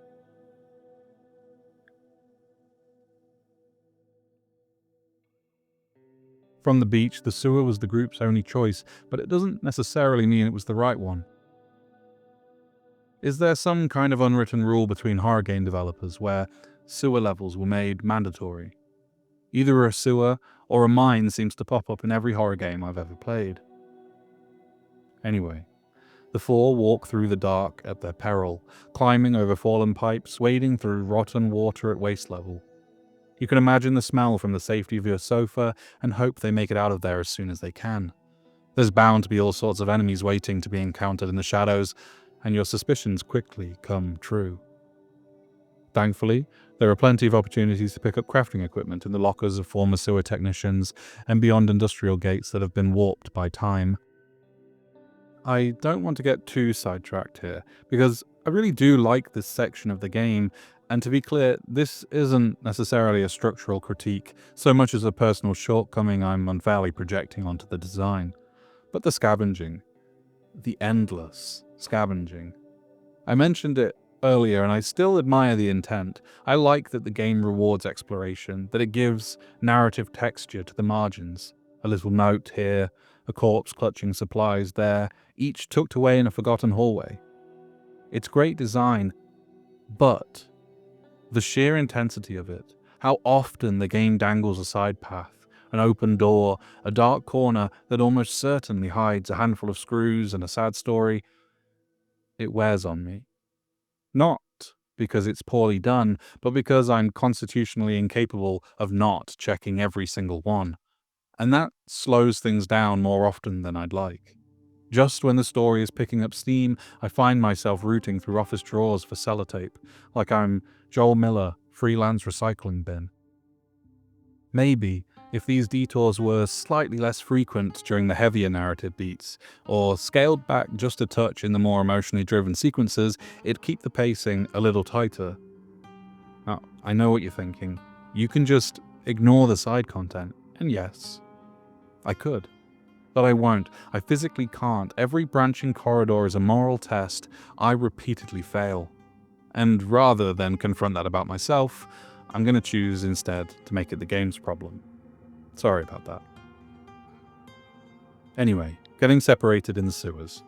Ellie with Henry, Joel with Sam forces a dynamic shift that the game rarely leans on, but uses to great effect here. Suddenly, Joel has to trust someone else to protect the person he's barely learned how to care about, and Henry finds himself in the same position. So a hasty pact is made. Keep Sam alive, and Ellie will make it through this too. It's pure survival logic, wrapped in just enough desperation to make it feel like an emotional pact. And of course, because this game does occasionally remember it's a horror game, the moment you start to care about someone else's safety, the zombies arrive. The game throws a gauntlet of stalkers and clickers at you in those flooded tunnels, claustrophobic, dimly lit, just enough to make you hate how loud your own footsteps sound. It's tense, messy, pulse-quickening. This is also where the shorty shotgun earns its stripes. Like it's been waiting for this exact moment to show you what it's capable of. When the group finally pulls through and everyone's accounted for, there's an almost embarrassing amount of relief. Like we all passed the trust ball exercise we didn't sign up for. After what feels like an eternity of darkness, first in the city at night, dodging headlights and high-caliber gunfire, then slogging through the drowned concrete and rust of the sewers, the game finally lets you come up for air. Literally. You emerge into a quiet suburban neighborhood, washed in green and gold. Trees sway, lawns sit overgrown, but soft in the light, and for the first time in hours it feels like the world isn't actively trying to kill you. This stretch is brief, but it's deliberate. A pressure release. The game loosens its grip just enough to let everyone breathe. You're given room to explore without urgency, to pick through empty homes and garden sheds, not for survival, but for curiosity. The tone shifts for a moment. Ellie and Sam find a dartboard and share a laugh. A real, honest laugh. Not gallows humor, not deflection. Just kids being kids, for once. They find an ice cream van too.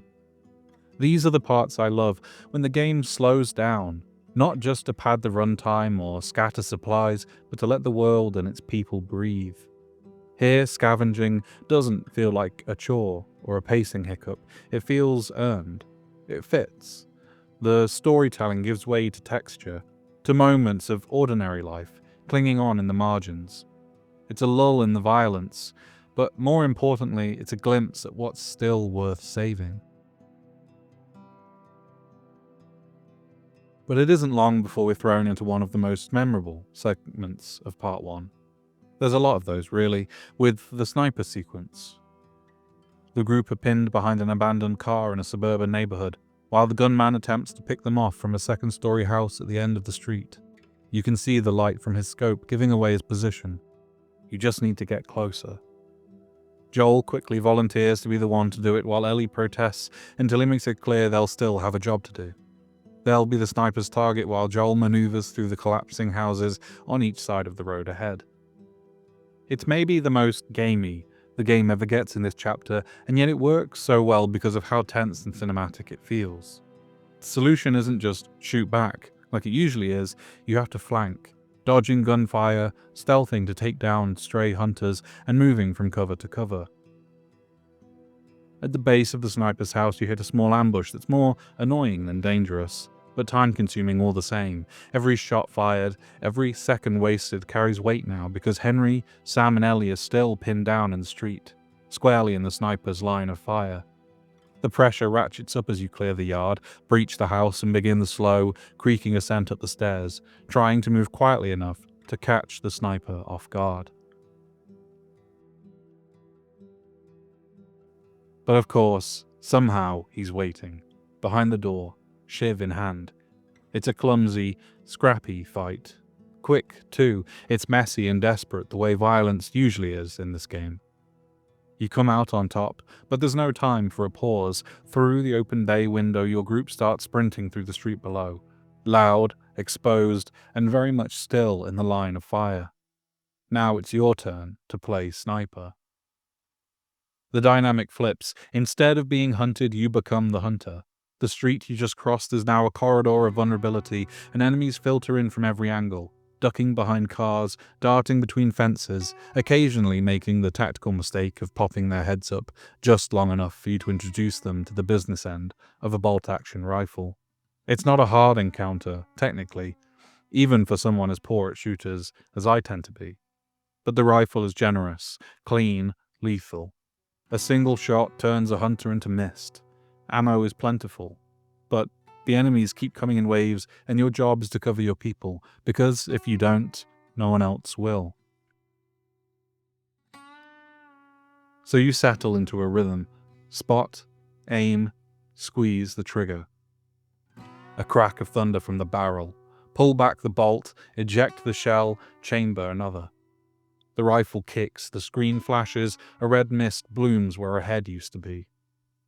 The whole thing becomes a grim sort of percussion, a symphony for one gun, 4 lives, and a lot of very unlucky hunters.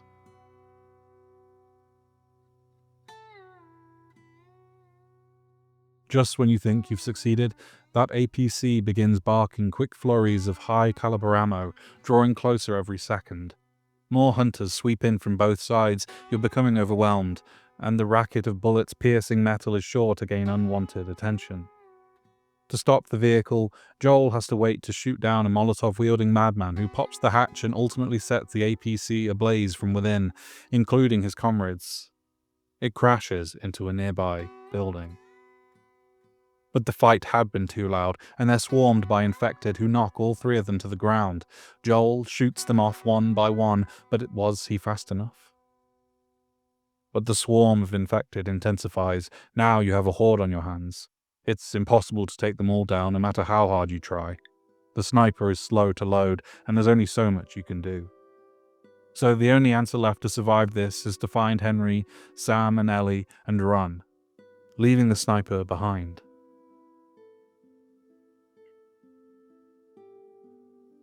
As the infected continue to make that suburb their new playing field, the gang sneak out the back, and I'm quite glad there isn't another shootout to escape. It's a pretty action-heavy couple of hours up to this point, and I don't think The Last of Us handles action particularly well for extended periods. I prefer the slowly building tension, quick moments of violence, and then quiet. So, the four escape. They laugh, there's food and a brief moment to breathe. Ellie and Sam talk about comics. Well, Ellie does. Sam's unusually quiet, but maybe he's just coming down from an adrenaline high. Yeah, that's it.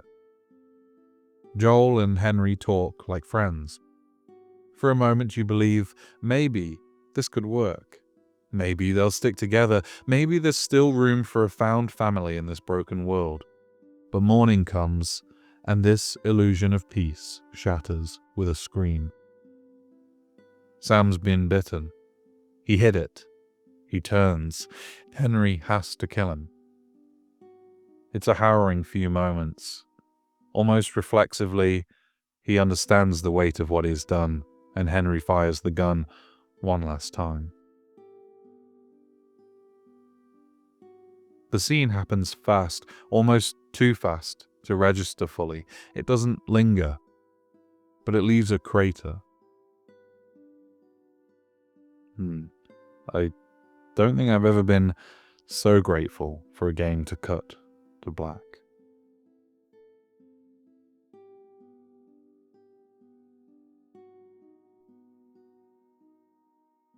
Structurally, The Last of Us is divided into seasons. Summer, fall, winter, and spring. It's a smart, elegant framing device, one that does a lot of heavy lifting without calling attention to itself.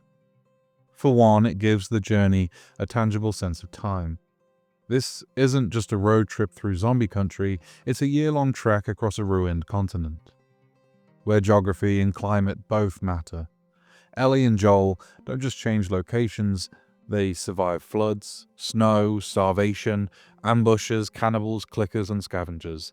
They're transformed by time as much as by trauma.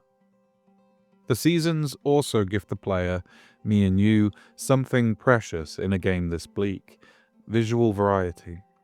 Summer's dusky golds and decaying urban sprawl give way to fall's warm trees and hydroelectric infrastructure. Then to winter's harsh whites, icy blues and frozen silence, before finally offering spring's tentative green shoots. The only part of the game where it feels like the world might, somehow, be trying to come back to life. I won't talk about the giraffes because you've heard about them 1,000,001 times by now, but they're a part of those signs of life. Signs of moving beyond trauma and misery. You don't notice how important this is until you replay the game, and realize that if the entire thing took place in an overcast Boston grey, you might start to envy the infected. Narratively, the structure works too, because it aligns with the emotional arcs that our characters are going through. Every season contains a central development in Joel and Ellie's relationship. Summer is the slow thaw. Fall is the push and the pull, Joel trying to let go just as he realizes he can't. Winter is Ellie's crucible, and spring is a rebirth, if you will. It's what's left, what they've become and what they're willing to do to stay that way. But Here's the thing, and I suspect some of you might disagree. The seasons aren't evenly weighted, and it really starts to show on replay. Summer is enormous. It's practically a game unto itself. You've got the Boston QZ, Tess's Sacrifice, Bill's Town, Pittsburgh, Henry and Sam. It's a sprawling epic of introduction and escalation. It's often loud and angry, and then the rest of the game sort of... well, it happens. It happens in the quiet. Fall, or autumn here in Britain, winter and spring are each centered around one major narrative event, surrounded by connective tissue that's thinner the closer you get to the end. It's not that they're less important, if anything they're more emotionally charged, but they're far more streamlined, almost rushed by comparison to the mammoth slog of summer. To put it simpler, I think The Last of Us is too long. Not in the bad game sense.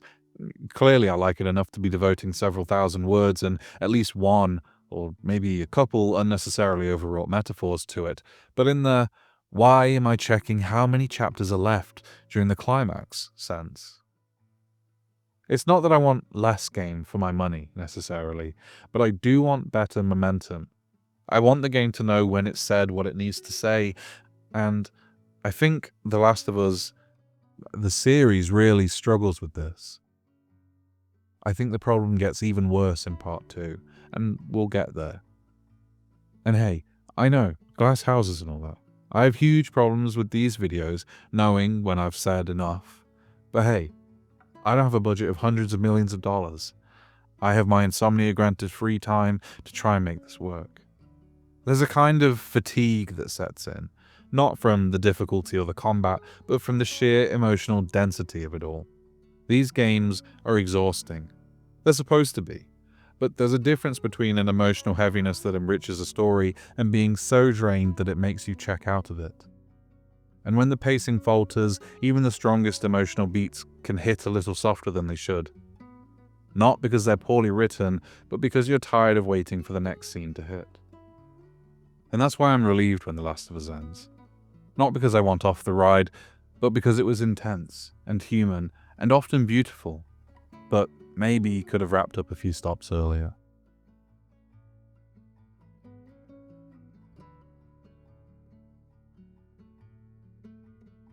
Anyway, where were we?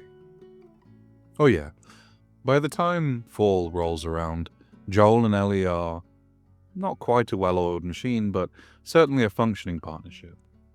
They've been through a lot, both together and separately, and there's an ease forming, which manifests in the dialogue shared between them. It's simple, blink and you'll miss it storytelling, rather than an overwrought confession of feelings or an unrealistic mutual therapy session discussing their shared tragedies. It's far more gentle than all of that. One example that stands out most is the high five they share at the hydroelectric dam that you can reject if you're feeling mean. Ellie will put up a bit of a stink, telling you that a high five only takes 2 seconds, so don't be so miserable. But if you decide to share in her enthusiasm, and why not, after the turmoil you've been through, she quips about teamwork, and it's a heartfelt moment. It's not laugh out loud hilarious, nothing in this game is, but it's a small sign of familiarity that makes you smile. A little ritual of friendship to show that their relationship has progressed. Narratively, fall starts small, quiet even. It's a sharp contrast to the heartbreak and chaos that ended summer. We're out of the cities, in wider, wind-blown spaces. The landscape feels tired in a way the characters do too. Everything is stretching out, cooling down.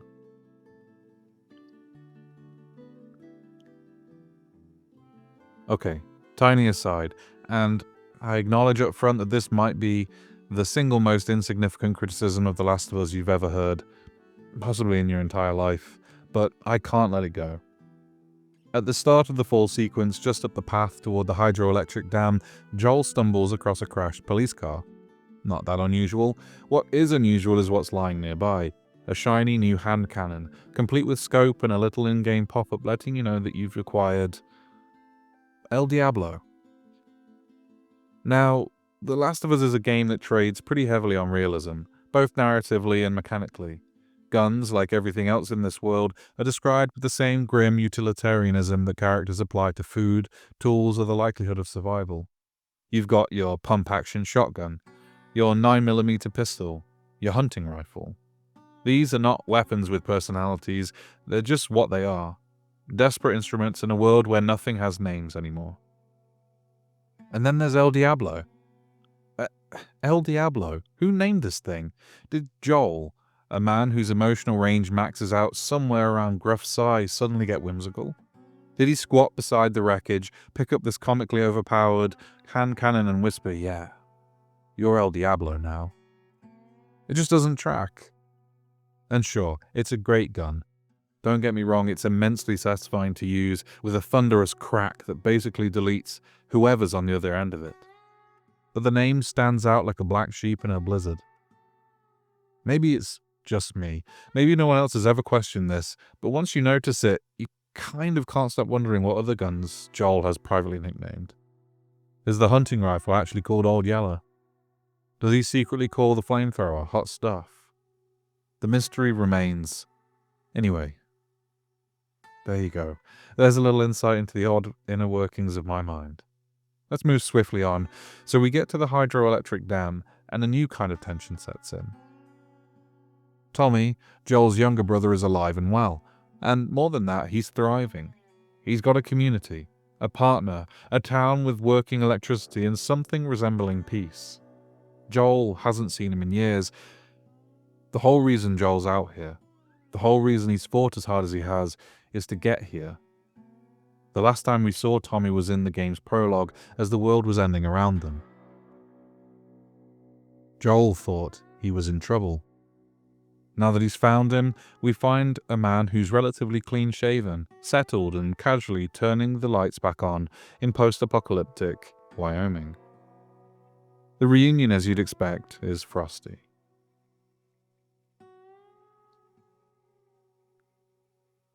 There's affection here, somewhere under the surface, but it's knotted up in a thicket of old wounds.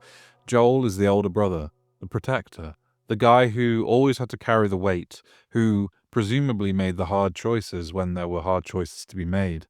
And Tommy? Tommy got out. He found Maria. He found Jackson. He found something that looks suspiciously like hope. And that seems, to Joel, maybe a little like betrayal. You can sense the jealousy in Joel, even if you won't admit it out loud. This man, his brother, has a life. A real one. One with walls and cattle and people who won't instantly try to kill you. He has love, stability, and a future. And he did it all without Joel. Worse, maybe because he left Joel behind to do it. When Tommy says it wasn't worth it, he's talking about the things they did to survive. Their shared sins, but it lands like a judgment, whether he means it that way or not. Joel's whole existence up to this point has been defined by survival.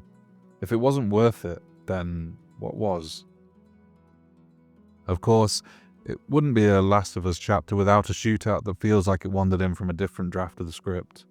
Toward the end of the Hydro Station sequence, just as we're sitting with the emotional weight of Joel and Tommy's reunion and the growing bond between Joel and Ellie, the game decides that what this scene really needs is another round of faceless men with guns to fight. It's not that the combat itself is bad, it's functional, and it's sometimes even bordering on engaging. As I said earlier, from a gameplay perspective, The Last of Us is perfectly fine. But here, in this moment, it feels obligatory. Like the designers didn't quite trust the player to stay interested through dialogue and character drama alone.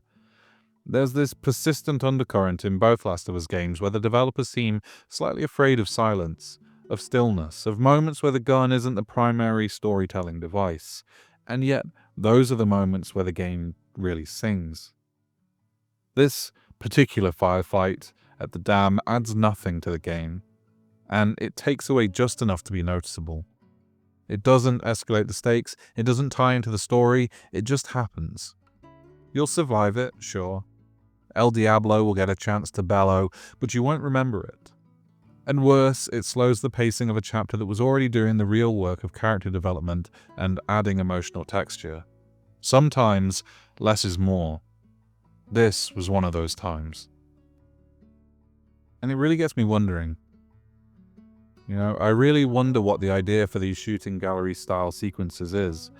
At its core, The Last of Us is a narrative-driven game dressed up in the mechanics of a third-person action survival shooter. This genre scaffolding, the cover-based combat, stealth kills, crafting on the fly, all of those sorts of things, they exist in part because it's what AAA games are expected to provide. That's the vocabulary the industry still leans on when telling mature stories. Mature often meaning taking that violence slider and pushing it all the way into overdrive. So when the narrative beats slow down, the designers seem to panic. They seem to say, okay, now's the part where you get to shoot something again. The placement of these combat sequences, right after or even during emotionally heavy scenes, feels like a lack of trust in the player's attention span. As though Naughty Dog is saying, okay, you've had your feelings, now here's something to really keep you busy. But that's an oddly conservative design impulse for a studio otherwise known for taking narrative risks. It could be that they're hedging against fears of players checking out, or that they simply want to maintain pacing in a traditional ebb and flow rhythm of action and rest, even when, for me, the content doesn't quite justify that style. Here I'm of course referring to Jamie Grismer, the design lead on Halo 2 at Bungie, and his famous quote. In Halo 1, there was maybe 30 seconds of fun that happened over and over and over and over again. And so, if you can get 30 seconds of fun, you can pretty much stretch that out to be an entire game. It's a great design principle for a first-person shooter. Not so much in a narrative-first title. There's also the nuance there that The Last of Us fails at, in my opinion. Reflecting on that quote in an interview for Engadget, Grismer said, "The worst part is everyone uses it to mean exactly the opposite of what I meant when I said it. They use it to say you only need 30 seconds of fun, and if you repeat something that is fun for 30 seconds over and over, you have a game like Halo." There was a whole second half of the quote that got cut out of the vidoc, where I talked about taking that 30 seconds of fun and playing it in different environments. With different weapons, different vehicles, against different enemies, against different combinations of enemies, sometimes against enemies that are fighting each other. No 30-second stretch of Halo is ever repeated. The missions are constantly changing the context on you. Here's the tension for me.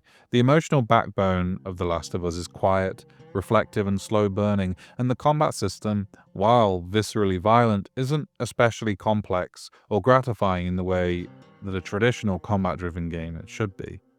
This isn't Halo or Destiny, or even great third-person shooters like Fortnite. I'm too old to be good at that game. But games like Max Payne and Remnant, this surely ain't. The gunplay is intentionally janky, designed to evoke desperation rather than mastery, but that also means it doesn't feel like a reward. It's incredibly well animated. I like those moments where you take a hit and the impact knocks you off your feet, allowing you to crack shots off from prone, but I wouldn't say it's a particularly fun shooter. Which is probably the point, but if the combat doesn't carry much mechanical joy, and it doesn't always serve the narrative, it starts to feel like dead weight. The giraffe at the end of the first game, the farmhouse in part 2, these are the moments that linger. The choice to keep stacking rote, cover-based combat into those spaces doesn't support the emotional arc, it undermines it. Not fatally, don't get me wrong. These are two incredible games, but just persistently enough to start to nag. If anything, I guess the games are almost victims of their own ambitions. They're trying to be prestige television and mainstream video game at the same time, but the format hadn't quite evolved to let both fully coexist. Not in 2013, and I'm not convinced it has yet in 2025 either. Anyway, we also get one of the most pivotal character moments in the entire game here in the fall section. Not her, you know. What? Maria told me about Sarah. Ellie? And You are treading on some mighty thin ice here.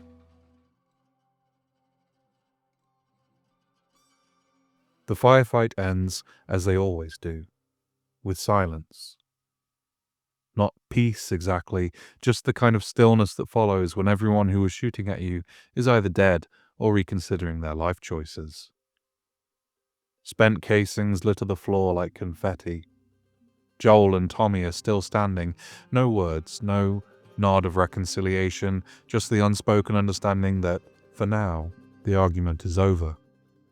Not resolved exactly, just shelved. Because nothing clears the air between brothers quite like a shared brush with death. Turns out blood really is thicker than water, especially when it's been recently spilled. When Ellie and Maria finally burst in, frantic, breathless, clearly imagining the worst, it's the aftermath of violence they step into. Relief flickers across both their faces, but it's Tommy who lingers, watching Joel and Ellie interact. The camera takes up a spot just behind his shoulder, about as close as we'll ever get to seeing the world from Tommy's perspective across both games. And what he sees is different. Joel isn't barking orders, he's concerned, he's paternal, and just like that, Tommy changes his mind. Not with a grand speech or a slow-motion tearful nod, but with a quiet resignation. He gets it now. Maria tells Tommy to stay. Demands, really. It's understandable. Meanwhile, Ellie tries to ask Joel if this is about her. Underneath the question, I think there's a sense she's trying to work out if she's the reason Joel wants out. And Joel, ever the emotional armadillo, shuts the conversation down pretty hard. He hides behind the excuse of what's best for her, but really, I think he's just terrified. The last time he let someone in like this, he buried her. Better to push Ellie away now than risk going through that again. That's the maths he's doing, and like most trauma-driven logic, it adds up perfectly. Until you factor in Ellie. Up to this point, and I'll argue later that maybe for the whole game, Joel doesn't really understand Ellie. If he did, he'd know this isn't a choice she's going to accept quietly. You don't need a psychology degree to see that she's been abandoned too many times to stomach another handoff. Earlier in the dam sequence, she barely kept it together when she was asked to wait with Maria for 20 minutes. Joel sees that, clocks it, and still tries to leave her. Whether that's cowardice or protection depends on your angle, I guess, but either way, he misjudges her. Badly.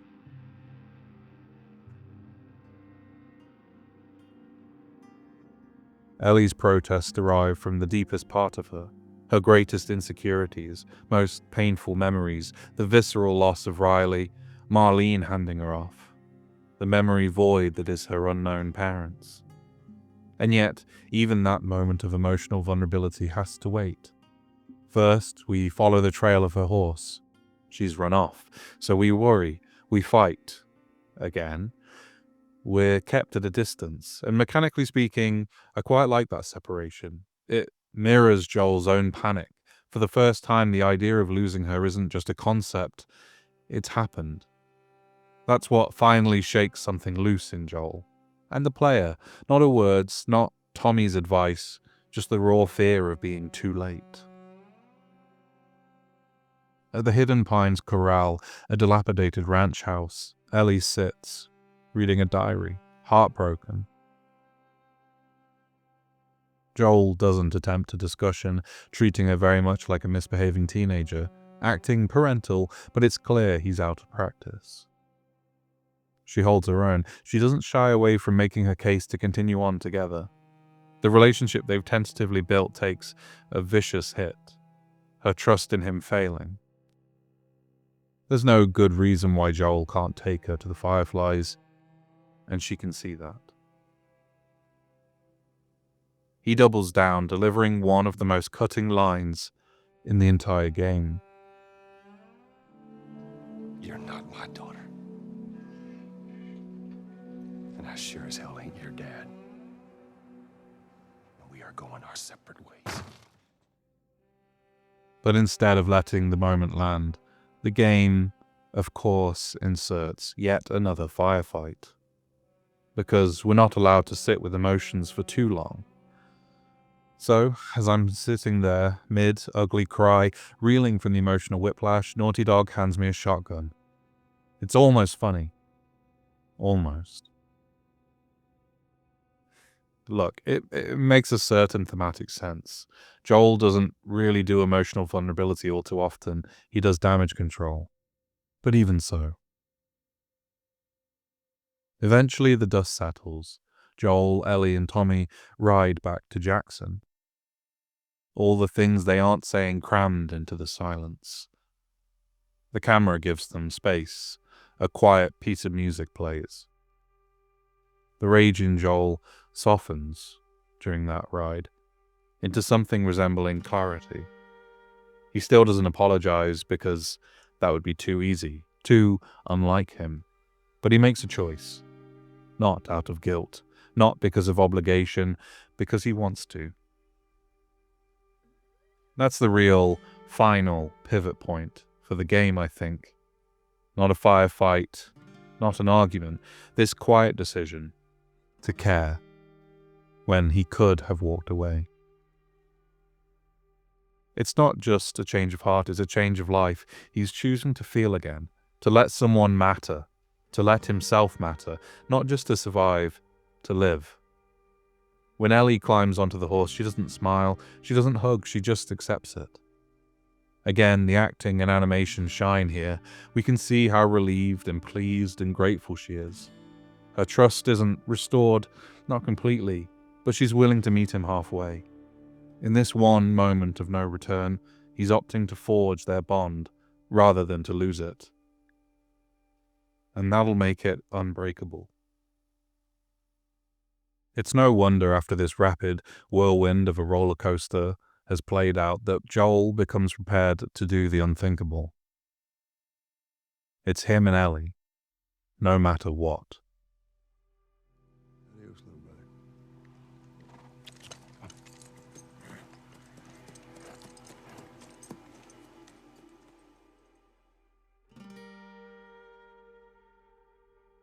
This whole section is pretty brief in the grand scope of the game and the wider series, but it's some of the most subtle and layered character work in the story, and it highlights a recurring frustration for me. Tommy is a fascinating character, but he's rarely given the screen time he deserves. He's one of the only characters who knows Joel, that Joel from the void, that 20-year gap. And that makes him uniquely positioned to show us something about the man that even Joel himself might not know, or want to. But instead we're left with fragments, glances, a few loaded lines, and then we're off again, toward eastern Colorado and into winter, where Joel's worst fears will come true, and where Ellie will have to carry everything he's been too afraid to name. Joel is wounded at the university, impaled in a fall that feels like an unceremonious failure more than a scripted setback. The invincible protector reduced to a bleeding liability by upturned debris. And for the first time we play not as Joel, but as Ellie.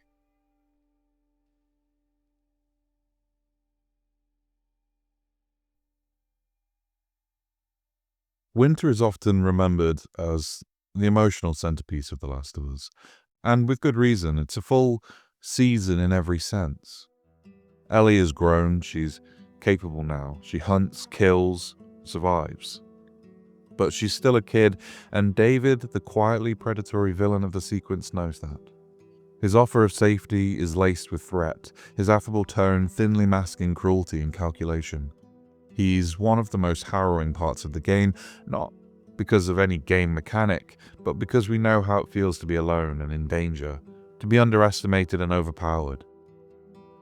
I'll go into the winter arc in Ellie's part of this video. Use the chapter select in the video description to jump around. For now, let's stick like glue with Joel. Joel has been in varying states of consciousness for some time. His injury at the university has developed into an infection, and Ellie has been trying her best to keep him alive. When he wakes up to find her missing, we see the monster within wake up too. The torture scene is quite a shock. Not in what happens particularly, I guess. We've all played GTA 5, right? But it is shocking in the casual way Joel inflicts this level of violence. We've seen him kill hundreds of people by this point, but up until now, it was all in the name of survival. He put them down to save himself and Ellie. Now, outside the control of the player, he isn't quick to pull a trigger. He's methodical. He's gaining information. He's making his attacks as excruciating as possible to pry her name and location from a stranger's lips. He twists his blade in that guy's kneecap when he doesn't think he's been quick enough to tell him what he needs to know. It's brutal, and it's that 20-year void Joel crawling to the surface fully for the first time. While Ellie had been at his side, that part of him had lain dormant. This is who Joel becomes when he's terrified, and most importantly to the narrative, this is the foreshadowing of who he will become when he doesn't have time to lose later. The writers gave us this scene in winter so that his actions in spring aren't a complete surprise. The man he tortures is given no choice but to surrender information of David's hideout. Joel makes him point to it on the map with that sinister growl, knowing that he isn't going to ask his buddy a thing. He believes him. Now he has no further use of him. He kills him without a weapon, strangling him in that way you've been doing all game. That button you've pressed 100 times now comes with a memory you can't quite scrub away. Then he finishes the other one off with a lead pipe. No ceremony, no hesitation. It's quick, ugly, and visually draws a line straight to the scene of Ellie in Part 2. It's worth noting, though, the game doesn't linger here. It's not a showcase of brutality for its own sake. The scene is compact, deliberately efficient, like Joel himself. We don't need more. Joel doesn't have time, and neither do we. Ellie is out there and she's in danger. That's all the justification he needs. Consequences, like mercy, are luxuries he's no longer interested in.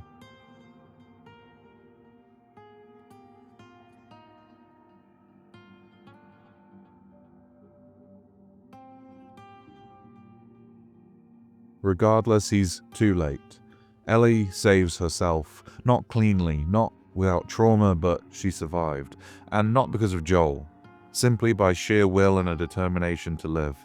And in that broken, quiet aftermath, he calls her baby girl. The same words he used for Sarah, the same comforting voice that he must have perfected over years of being the dad. The wall comes down. At long last, she's not just a mission, she's his. In the Grounded making of documentary, Neil Druckmann talked a little bit about the dynamic they were trying to hit with the pairing of Joel and Ellie. The reason that we didn't want to make Ellie Joel's daughter from the get-go is because it wouldn't have anywhere to go. Of course, at that point, he'd be willing to do anything for his daughter, because that is what a dad would do for his daughter. If they didn't even know each other at the beginning of the story, then we could start from scratch. It's almost like the player has the same relationship to Ellie as Joel does, and we could take our time to build that relationship between these characters, and if we do it right, then the player will be feeling that same growth that Joel does, and we're mirroring that emotional relationship between the two. And in this moment, I think we really see the power of that choice on the part of Naughty Dog team. We've been on a long journey with these two wonderful characters. The highs and lows, the bonding, the fracturing, the coming together. We've seen two people who didn't know or like each other particularly in Boston come as close as family. And I think we've become bonded to them as well. And then the game ends. Or it tries to. See, this is part of those pacing issues I was talking about earlier. I'm so ready for the game to be done, but there's technically a full season to go. So, Salt Lake City. Our goal for close to 20 hours now. The Fireflies, here we come. But first, a little sightseeing, of course. We see those giraffes. Joel opens up about Sarah for the first time. He's actually almost got a noticeable spring in his step as we wander through the remains of a Fedra medical outpost.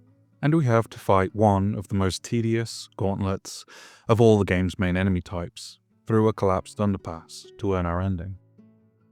You're probably sick of hearing it, I imagine, but I really can't stress enough how done I was when I saw that corridor of seemingly endless hordes of infected. For me, this was the pinnacle of all of the slowdown techniques this game had to offer. Stealth is the encouraged approach, but it's brittle. Any misstep and the quiet tension gives way to chaos. A single wrong move leads to a full-court press from bloaters, stalkers, clickers and runners, every archetype brought back for one last chaotic parade.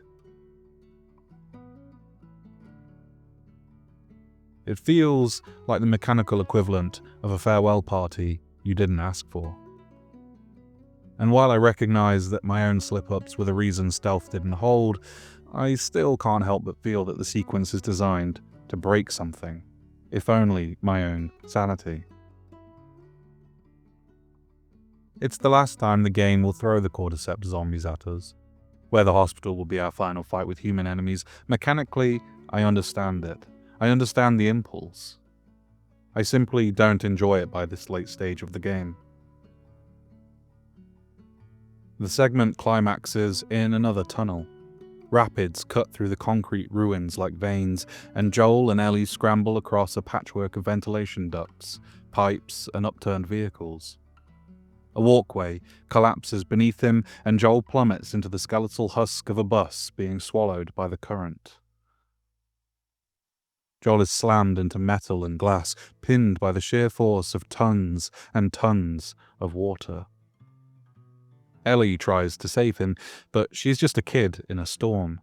The bus swallows her too, and Joel, half drowned, half dead, pushes himself into motion one more time.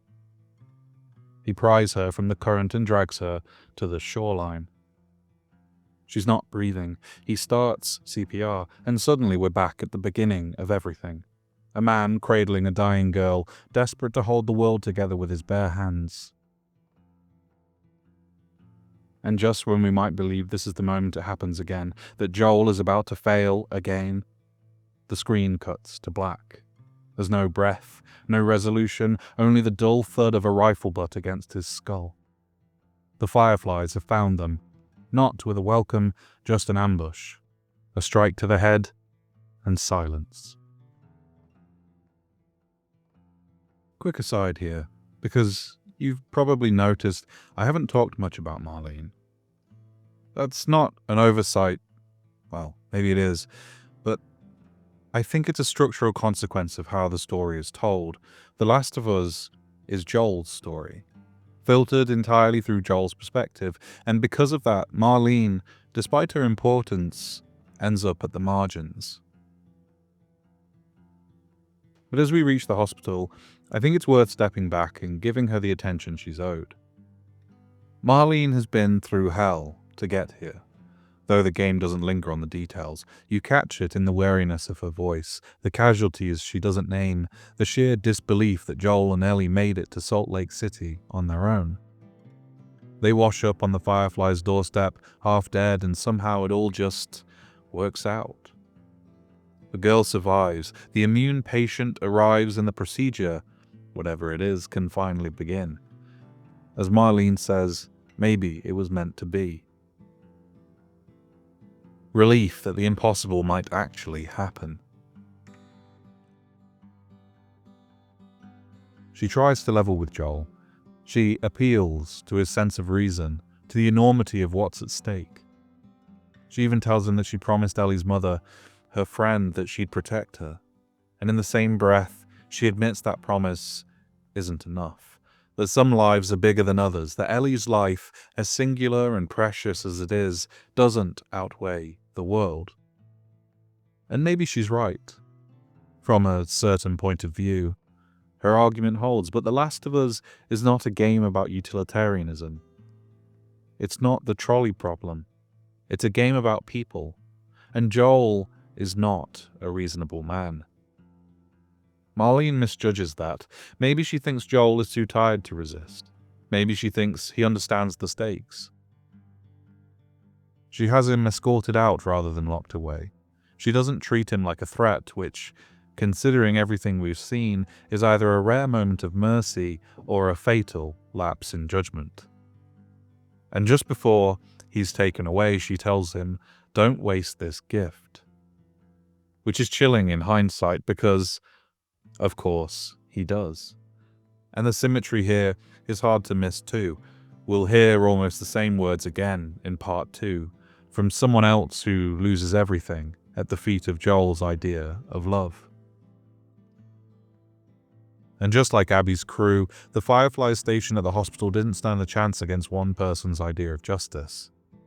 As he's walked away at gunpoint, you can see the cogs whirring in Joel's mind. You know he's plotting how to break free of his guard, and, depending on your moral compass, you're either dreading what's about to happen, or maybe eagerly anticipating it.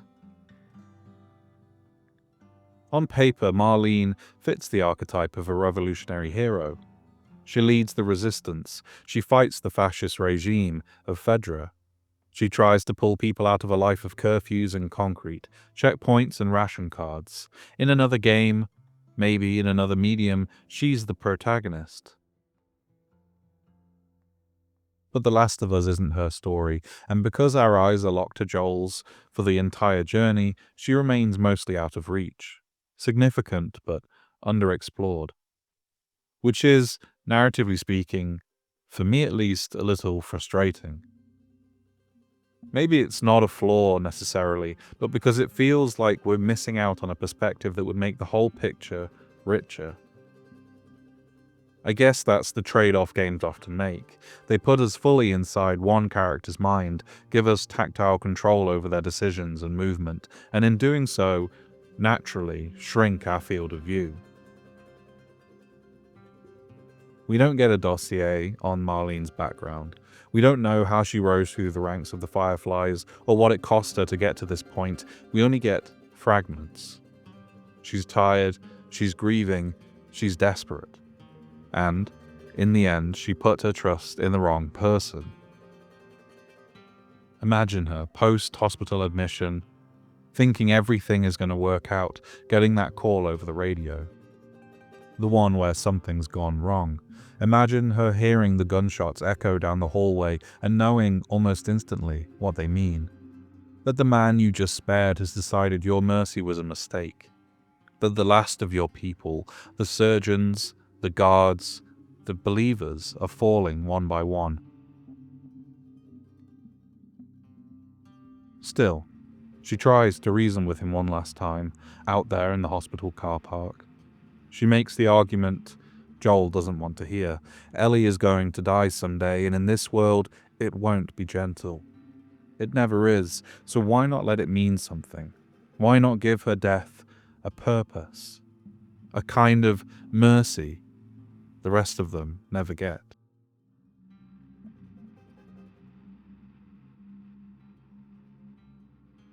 And you can tell she believes it, not just in principle, but emotionally, viscerally. She's already done the maths. She's already tried to live with it. And when she lowers her gun, she isn't bluffing, I don't think. She's still trying to salvage something. But she misjudges him again.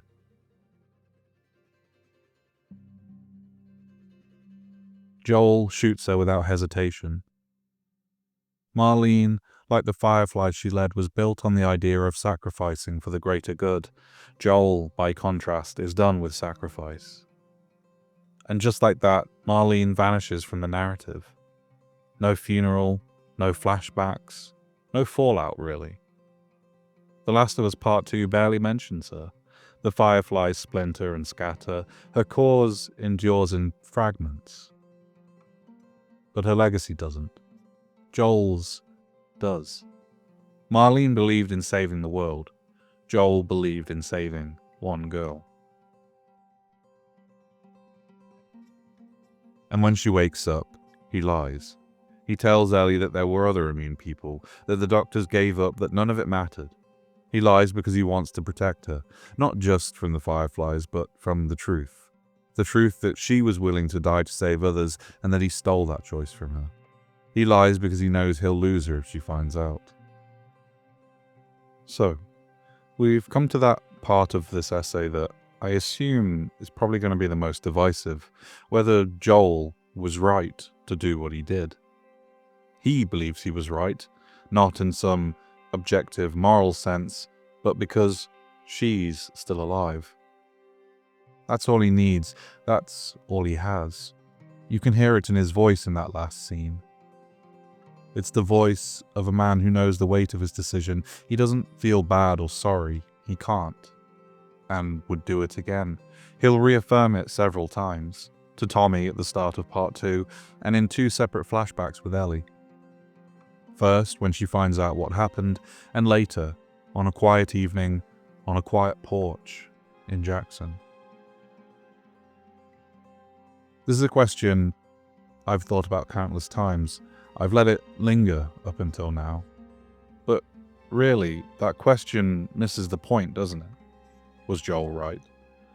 I started this essay talking about world building and the Cordyceps. How could I not? It's the most obvious thing in the world. It's loud and in your face and everywhere in The Last of Us. It provides a great context for the best moments of tension and horror, right? Well, I've done you a disservice because I don't believe that. The Cordyceps doesn't matter. Not to me. Joel's choice doesn't hinge on what the Fireflies may or may not have been able to achieve with Ellie's brain. It's irrelevant. He does the only thing he can do in that moment. Save his daughter. All he has done is redeem himself for a tragedy that occurred at the start of the game, the thing that has haunted him for 20 years. Ellie isn't a replacement for Sarah, and he knows that. But it feels like healing for Joel. It eases his soul. We've closed the arc and closed the book. I think that's why maybe I didn't want or need a follow-up prior to the second game's release. It didn't matter to Joel if he was right for what he did, and because of that perspective I've been banging on about again and again throughout this essay, it doesn't matter to us either. He's at peace with what he's done, and it's obvious even before the credits roll on part 1. You can see it in that final hike through the hills outside Jackson, while Ellie hesitates, slowly trying to process all these things her protector has been telling her, trying to process whether she can believe him. Nothing is adding up. Joel is acting differently, not so withdrawn, emotionally closed. He's calm, jovial, hopeful, talking again and reminiscing. He's opening up about Sarah because her memory isn't a source of self-loathing anymore. He can finally get closure on his grief. He just hasn't yet noticed that the burden of guilt has shifted from his own onto his young companion's shoulders.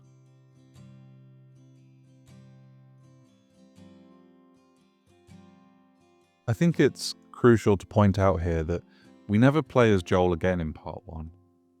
His last player-driven action was that violent rampage.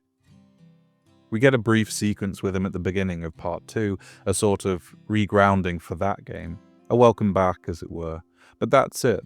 For that hike back to Jackson, the perspective has shifted to Ellie, and a seed of doubt has been planted. You witness that creeping sense of distrust within her dialogue. Ellie isn't matching his tone. She's quiet and withdrawn. You can practically hear the gears turning. She remembers what she said in Salt Lake before everything went sideways. Everything that I've done. It can't be for nothing. That line wasn't filler. This entire journey, every horrible, traumatic mile of it, only made sense if it was building towards something that mattered. And Joel took that from her.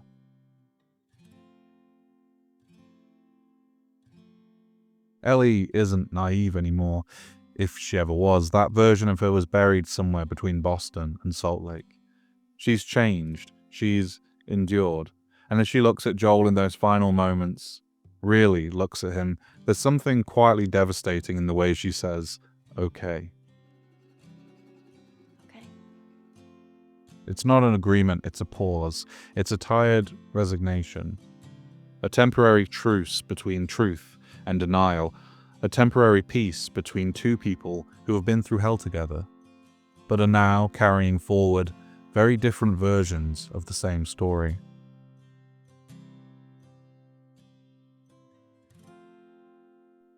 If I were feeling especially cruel in my analysis of Joel's decision at the end of The Last of Us, I might go so far as to say, maybe Joel doesn't even care about Ellie.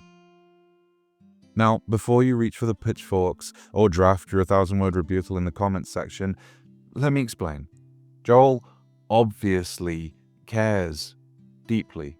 That much isn't in doubt.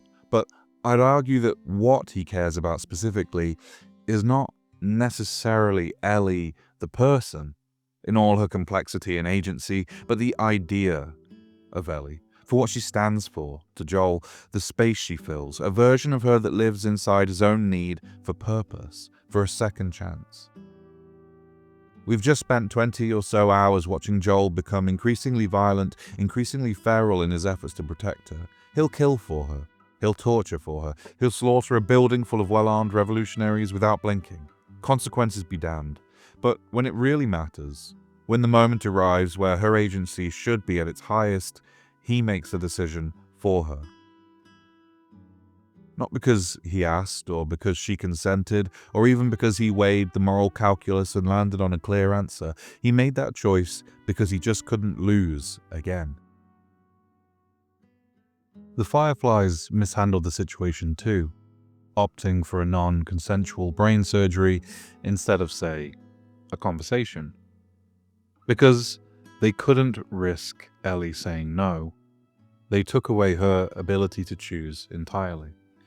It's up for debate whether the Fireflies would have been able to successfully isolate the physical, fungal matter causing Ellie's immunity, create a cure, and distribute it as they planned. I absolutely don't want to downplay how badly the Fireflies messed up as well here. I'm absolutely going to delve into their side of this mess in Abby's section in video 2, but Joel didn't save Ellie from that decision. He stole her pursuit of purpose in order to reclaim his own. All 2,500 miles of her journey were supposed to mean something at the end of it. In all likelihood, Ellie would have consented to the surgery if she'd been fully informed.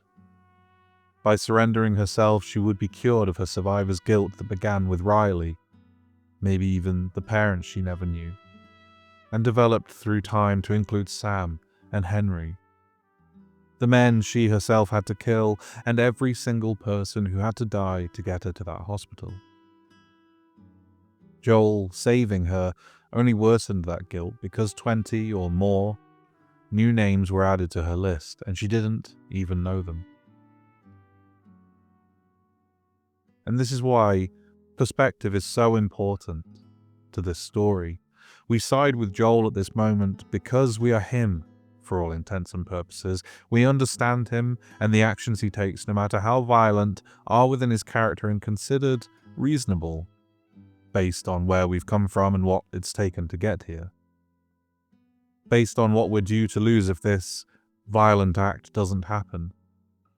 We, like him, aren't thinking of Ellie's response to all of this while bullets are sprayed and scalpels are dug into a particular surgeon's jugular.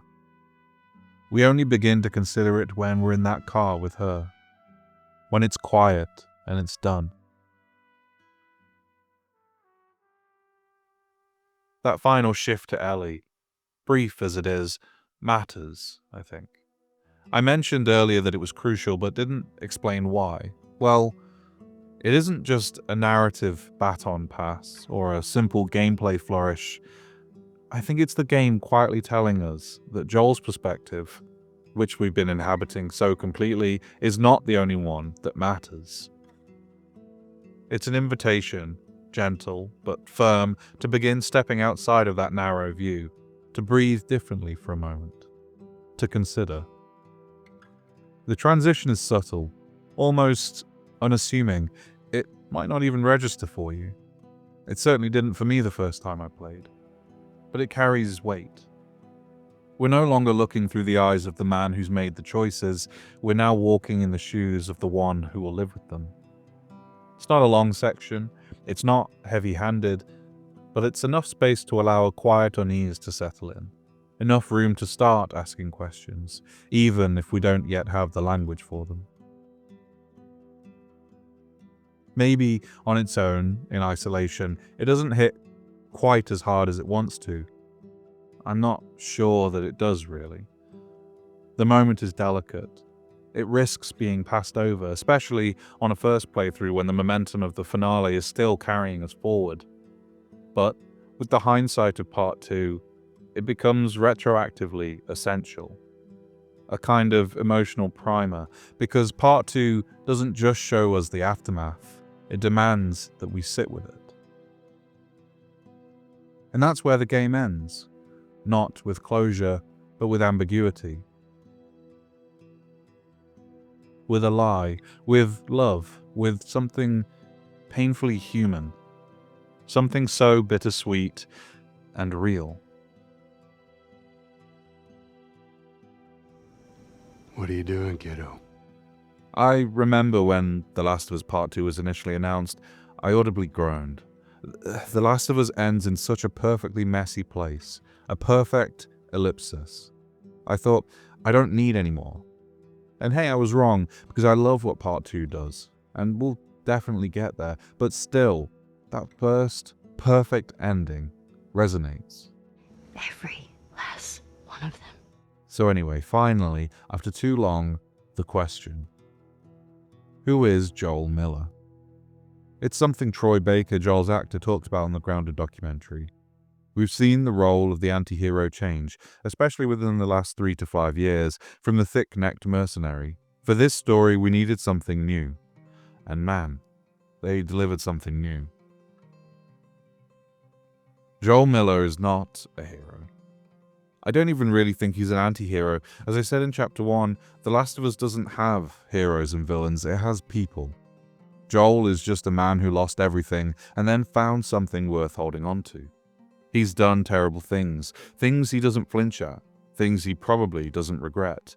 But the miracle of The Last of Us is that in spite of that, or maybe because of that, he still matters. He feels real, because most of us, if we're being honest, don't always do what's right.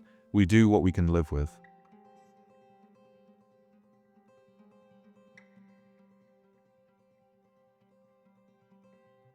So let's fast forward into Part 2. 4 years after the hospital, after the lie, after the bloodbath that traded the world's last chance at salvation for one quiet life in the woods, Joel Miller is, at first glance, doing okay. He's settled in Jackson, Wyoming, a walled-off commune that feels like a miracle slice of near normality. He's back with Tommy. He's got something like peace, or, more accurately, routine. Peace's more modest cousin. Joel goes on patrols, fixes fences, plays watchful father figure to Ellie, who is slowly growing into adulthood. She's angrier, funnier, harder to reach. It should be a happy ending. And maybe for a while it was, but if Part 1 was about the cost of survival, Part 2 is about the cost of getting what you wanted. Joel saved Ellie. She lived, and for a time that was enough. But Joel's past doesn't stay buried, because nothing does really. Not in this world, and not in ours. When we return to Joel in Part 2, he's no longer the grizzled smuggler from the Boston QZ, or the one-man war machine tearing through the Firefly Hospital. He's settled into a quieter life, in a functioning community, one of the only real glimpses we get in either game of what post-pandemic society could look like when people actually cooperate. It has a stable leadership structure, it has electricity, it has children playing in the snow. In The Last of Us, this might as well be science fiction. Joel fits uneasily into that world. As you'd probably expect, there's a sense that he's trying to be someone better. Working, playing guitar, making small talk, but he still carries the weight of who he was. He's not a natural at domesticity. He's not all the way used to this life, and maybe he never will be. But he's making the attempt because Ellie is safe here, and that's something. The conversation Joel has with Tommy, where he finally unloads the events of that infamous day at the hospital, it functions on a few levels. On the surface, it's a soft, previously on moment, just in case anyone forgot the climax of a game that ended with a massacre in a pediatric wing.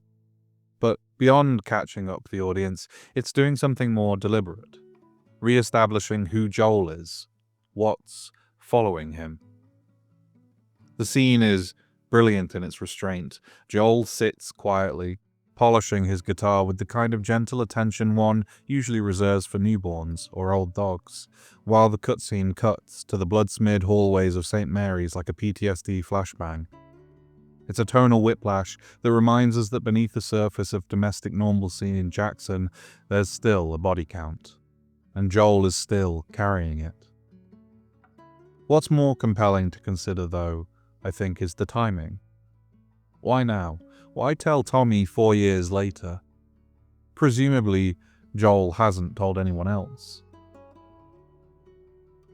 That delay, I think, suggests a man who knows, deep down, that what he did isn't something most people would understand. Maybe not even his own brother. I mean, think about it. You're scraping together a fragile life in the ruins of the world, and someone tells you they could have prevented all of this, but didn't. On purpose. That's not a story that usually ends with a hug. This is also why it stings a little that we never get to play as Tommy. Not in part 1, and not in part 2. He's always just out of reach, a supporting character in someone else's story.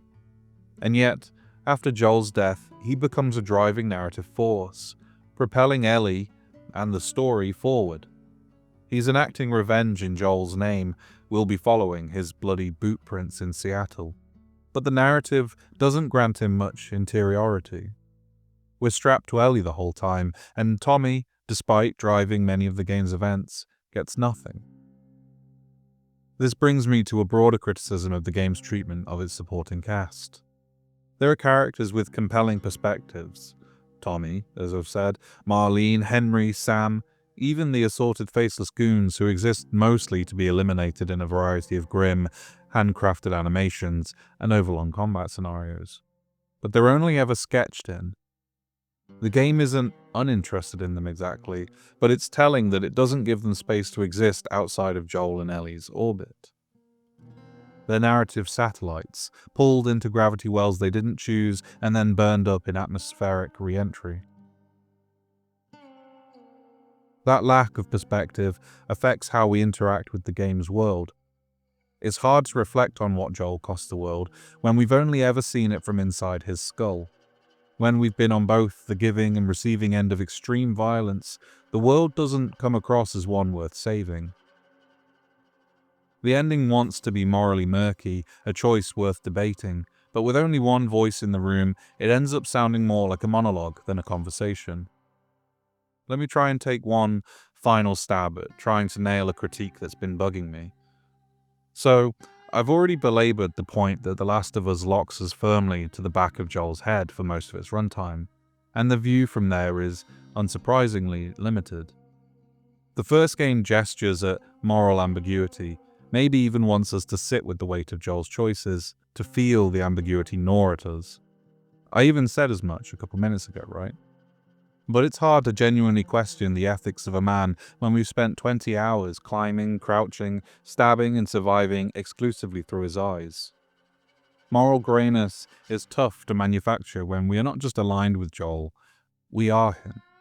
He's not just the protagonist, he's the only lens through which the world exists. On a mechanical level, nothing changes in the hospital. It's no different to every other combat encounter we've met thus far. The enemies aren't named, they're just more nameless goons. It's just another day at the office. From the gameplay, we're not made to differentiate this fight from any other attempt to save Ellie's life thus far. So, it must be the right thing to do, right?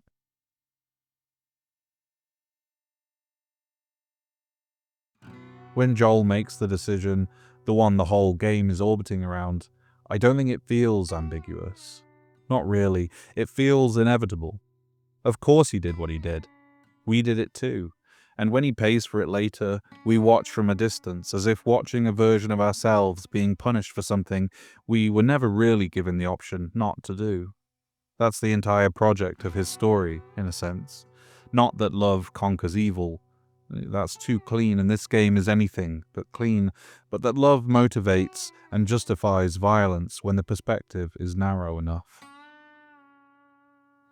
If you're currently playing or planning another playthrough of The Last of Us, a compelling thematic companion here is Denis Villeneuve's 2013 film Prisoners, a psychological thriller that, like the game, interrogates how far a person will go in the name of parental love, and what moral compromises feel not just permissible but necessary when your child is at stake. Both narratives center on protagonists who commit increasingly brutal acts in pursuit of what they perceive as righteous goals. Joel slaughters his way through a hospital to save Ellie, effectively dooming a possible cure for the greater good. Hugh Jackman's Keller Dover, one of the fathers in Prisoners, kidnaps and tortures a mentally disabled man he believes responsible for his daughter's disappearance. Neither act is framed as heroic, but both are portrayed with an uncomfortable level of emotional understanding. We might not condone their actions, but we're forced to feel them, to understand the raw emotional logic that drives them and the terrifying normalcy of their escalation. Both texts are less interested in a clean distinction between right and wrong than they are in the ways trauma, love, and vengeance intertwine, often becoming indistinguishable. In both, love is not a redemptive force, but a motivating one, capable of justifying unspeakable cruelty when seen through that narrow enough lens. So let's get back to Jackson. While the Millers seem to have buried any former hatchets, Joel's relationship with Ellie is strained. We'll get into her side of things in the next video, but you can feel the tension before it's ever spoken aloud. She's distant. He's cautious. There's clearly been a fracture. Some moment between them that left a scar neither of them are sure how to address. At this early stage of Part 2, we don't know yet how much, if anything, Ellie knows. Maybe it's just typical struggles of a maturing young woman and her dad. Maybe Joel never got this far with Sarah and doesn't know how to parent a late teen. Maybe it's something else. Either way, it hangs over their early scenes like thick fog, but Joel, for all his rough edges, is trying. He's showing up. He's being present in the only way he knows how. And that counts for something, even if it's not enough. As I say, Joel doesn't fit easily into this new world, but he's definitely a very different man from the one who put the throttle down to run over a stranger feigning injury and running him down in Pittsburgh. In Jackson, we see a man who's changed so much that his instinct is now to help.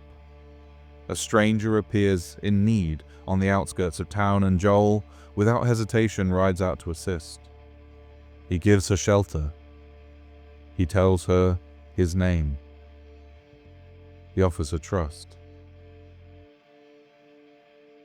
And in a cruel, bitter twist of irony, that instinct, that hard-earned sliver of decency, is what kills him. Because this world, as it turns out, still isn't built to reward kindness. And Joel, by becoming someone who might belong in Jackson, who might someday deserve a place in Jackson, has finally become someone who no longer fits the insatiable world outside of it. His transformation is, in a very real sense, the death of him.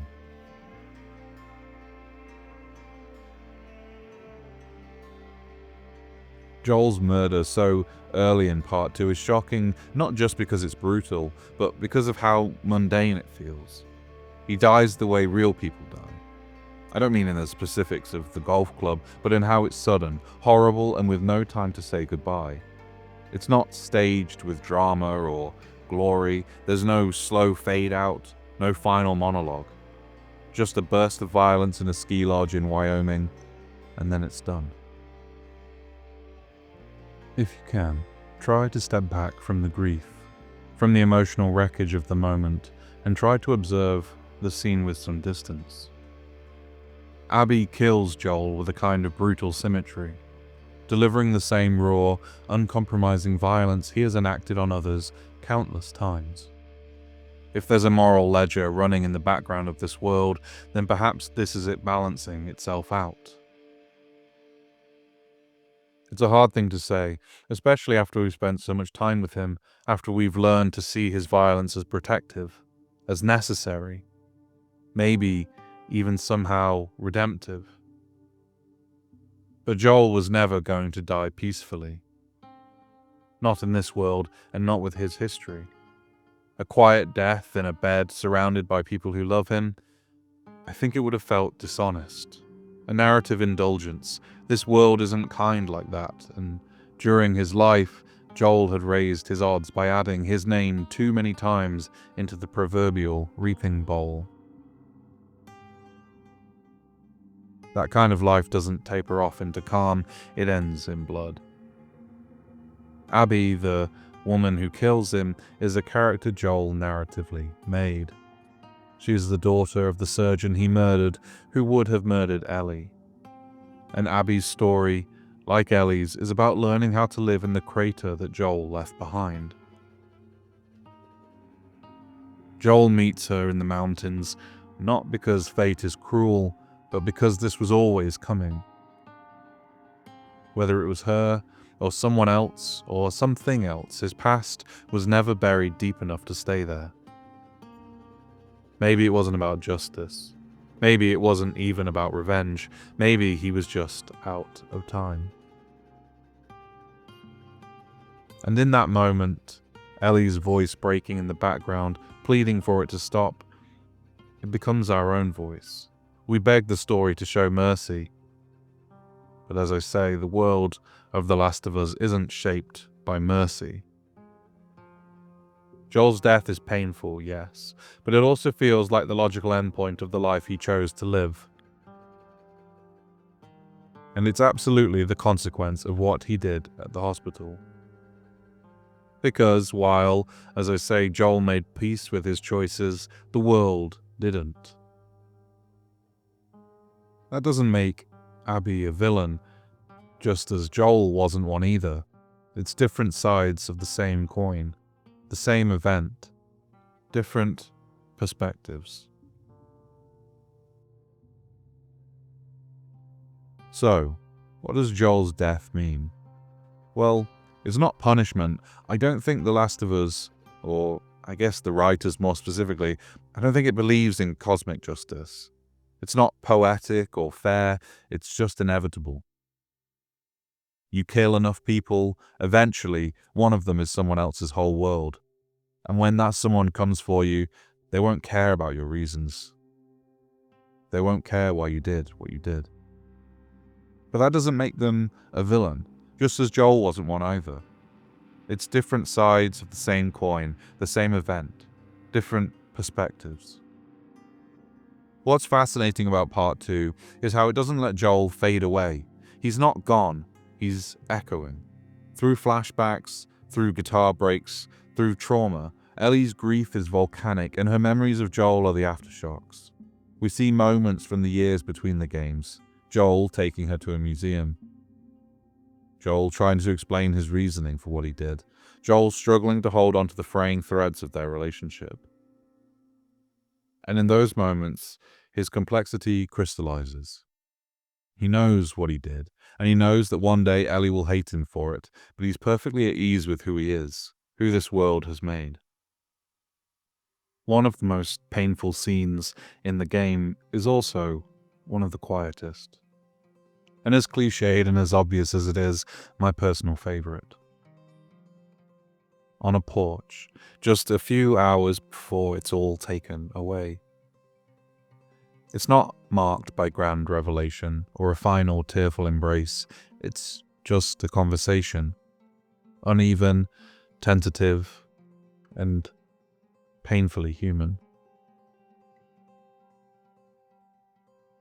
Together, Joel and Ellie talk, like people trying to find their way back to each other after a long silence. Ellie chastises Joel for lashing out at Seth, for meddling in her patrols, for being overprotective in a world that's long since taught everyone to take care of themselves. But underneath the friction, there's warmth. Joel pokes around gently about Dina. less in judgment and more in that clumsy, well-meaning way a father might ask who his daughter's seeing. It's a glimpse of something ordinary between them, of the relationship they were trying to rebuild. It's not all the way there yet, but it's something. Then it turns. Ellie says what's been left unsaid for years at this point. That she knows what he did in Salt Lake, that she's angry, that he took her moment from her. The one chance her life could have meant something.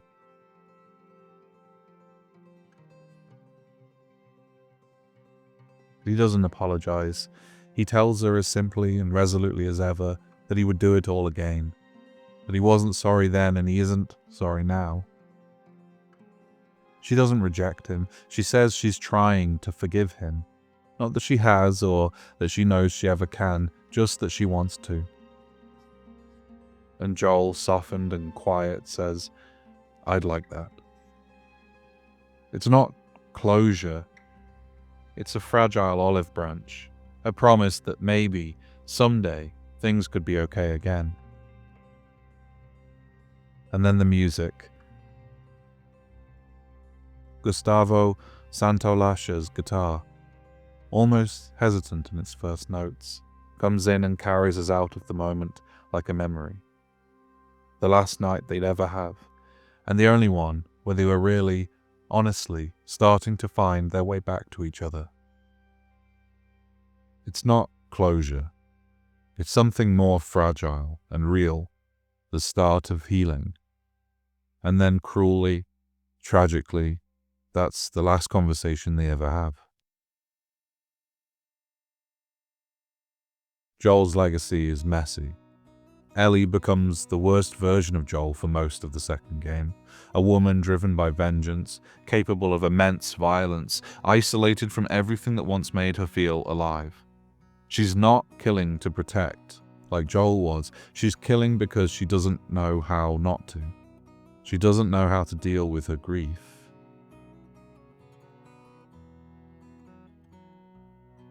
Joel's final gift to Ellie isn't the life he gave her in the hospital, it's the ability to choose what to do with it. And that's what makes his arc so compelling. He starts as a protector, becomes a destroyer, and ends indirectly as a teacher. A deeply flawed one, sure, but a meaningful one. Joel is one of the most emotionally honest characters I've experienced in a game. Not because he's noble, but because he isn't. Because he's broken and stubborn and loving and violent, and he carries all of it like a weight he never expects to set down. He's not a good man, but he is a man who tried. And if The Last of Us has a mission statement, a central defining hypothesis, maybe it's that trying at all costs is enough. Not for redemption, not for forgiveness, not for those esoteric and heady concepts, but just to be remembered and to feel fulfilled. That's Joel's arc. That's his legacy. A man who did something terrible out of love to further the life of someone who may deserve it more than he thought he did. A man who was killed for it, and a man who, in death, taught someone else how to stop the cycle. Joel lived his life and made his choice. Now it's Ellie and Abby's turn. Come back for part 2. Thanks for watching.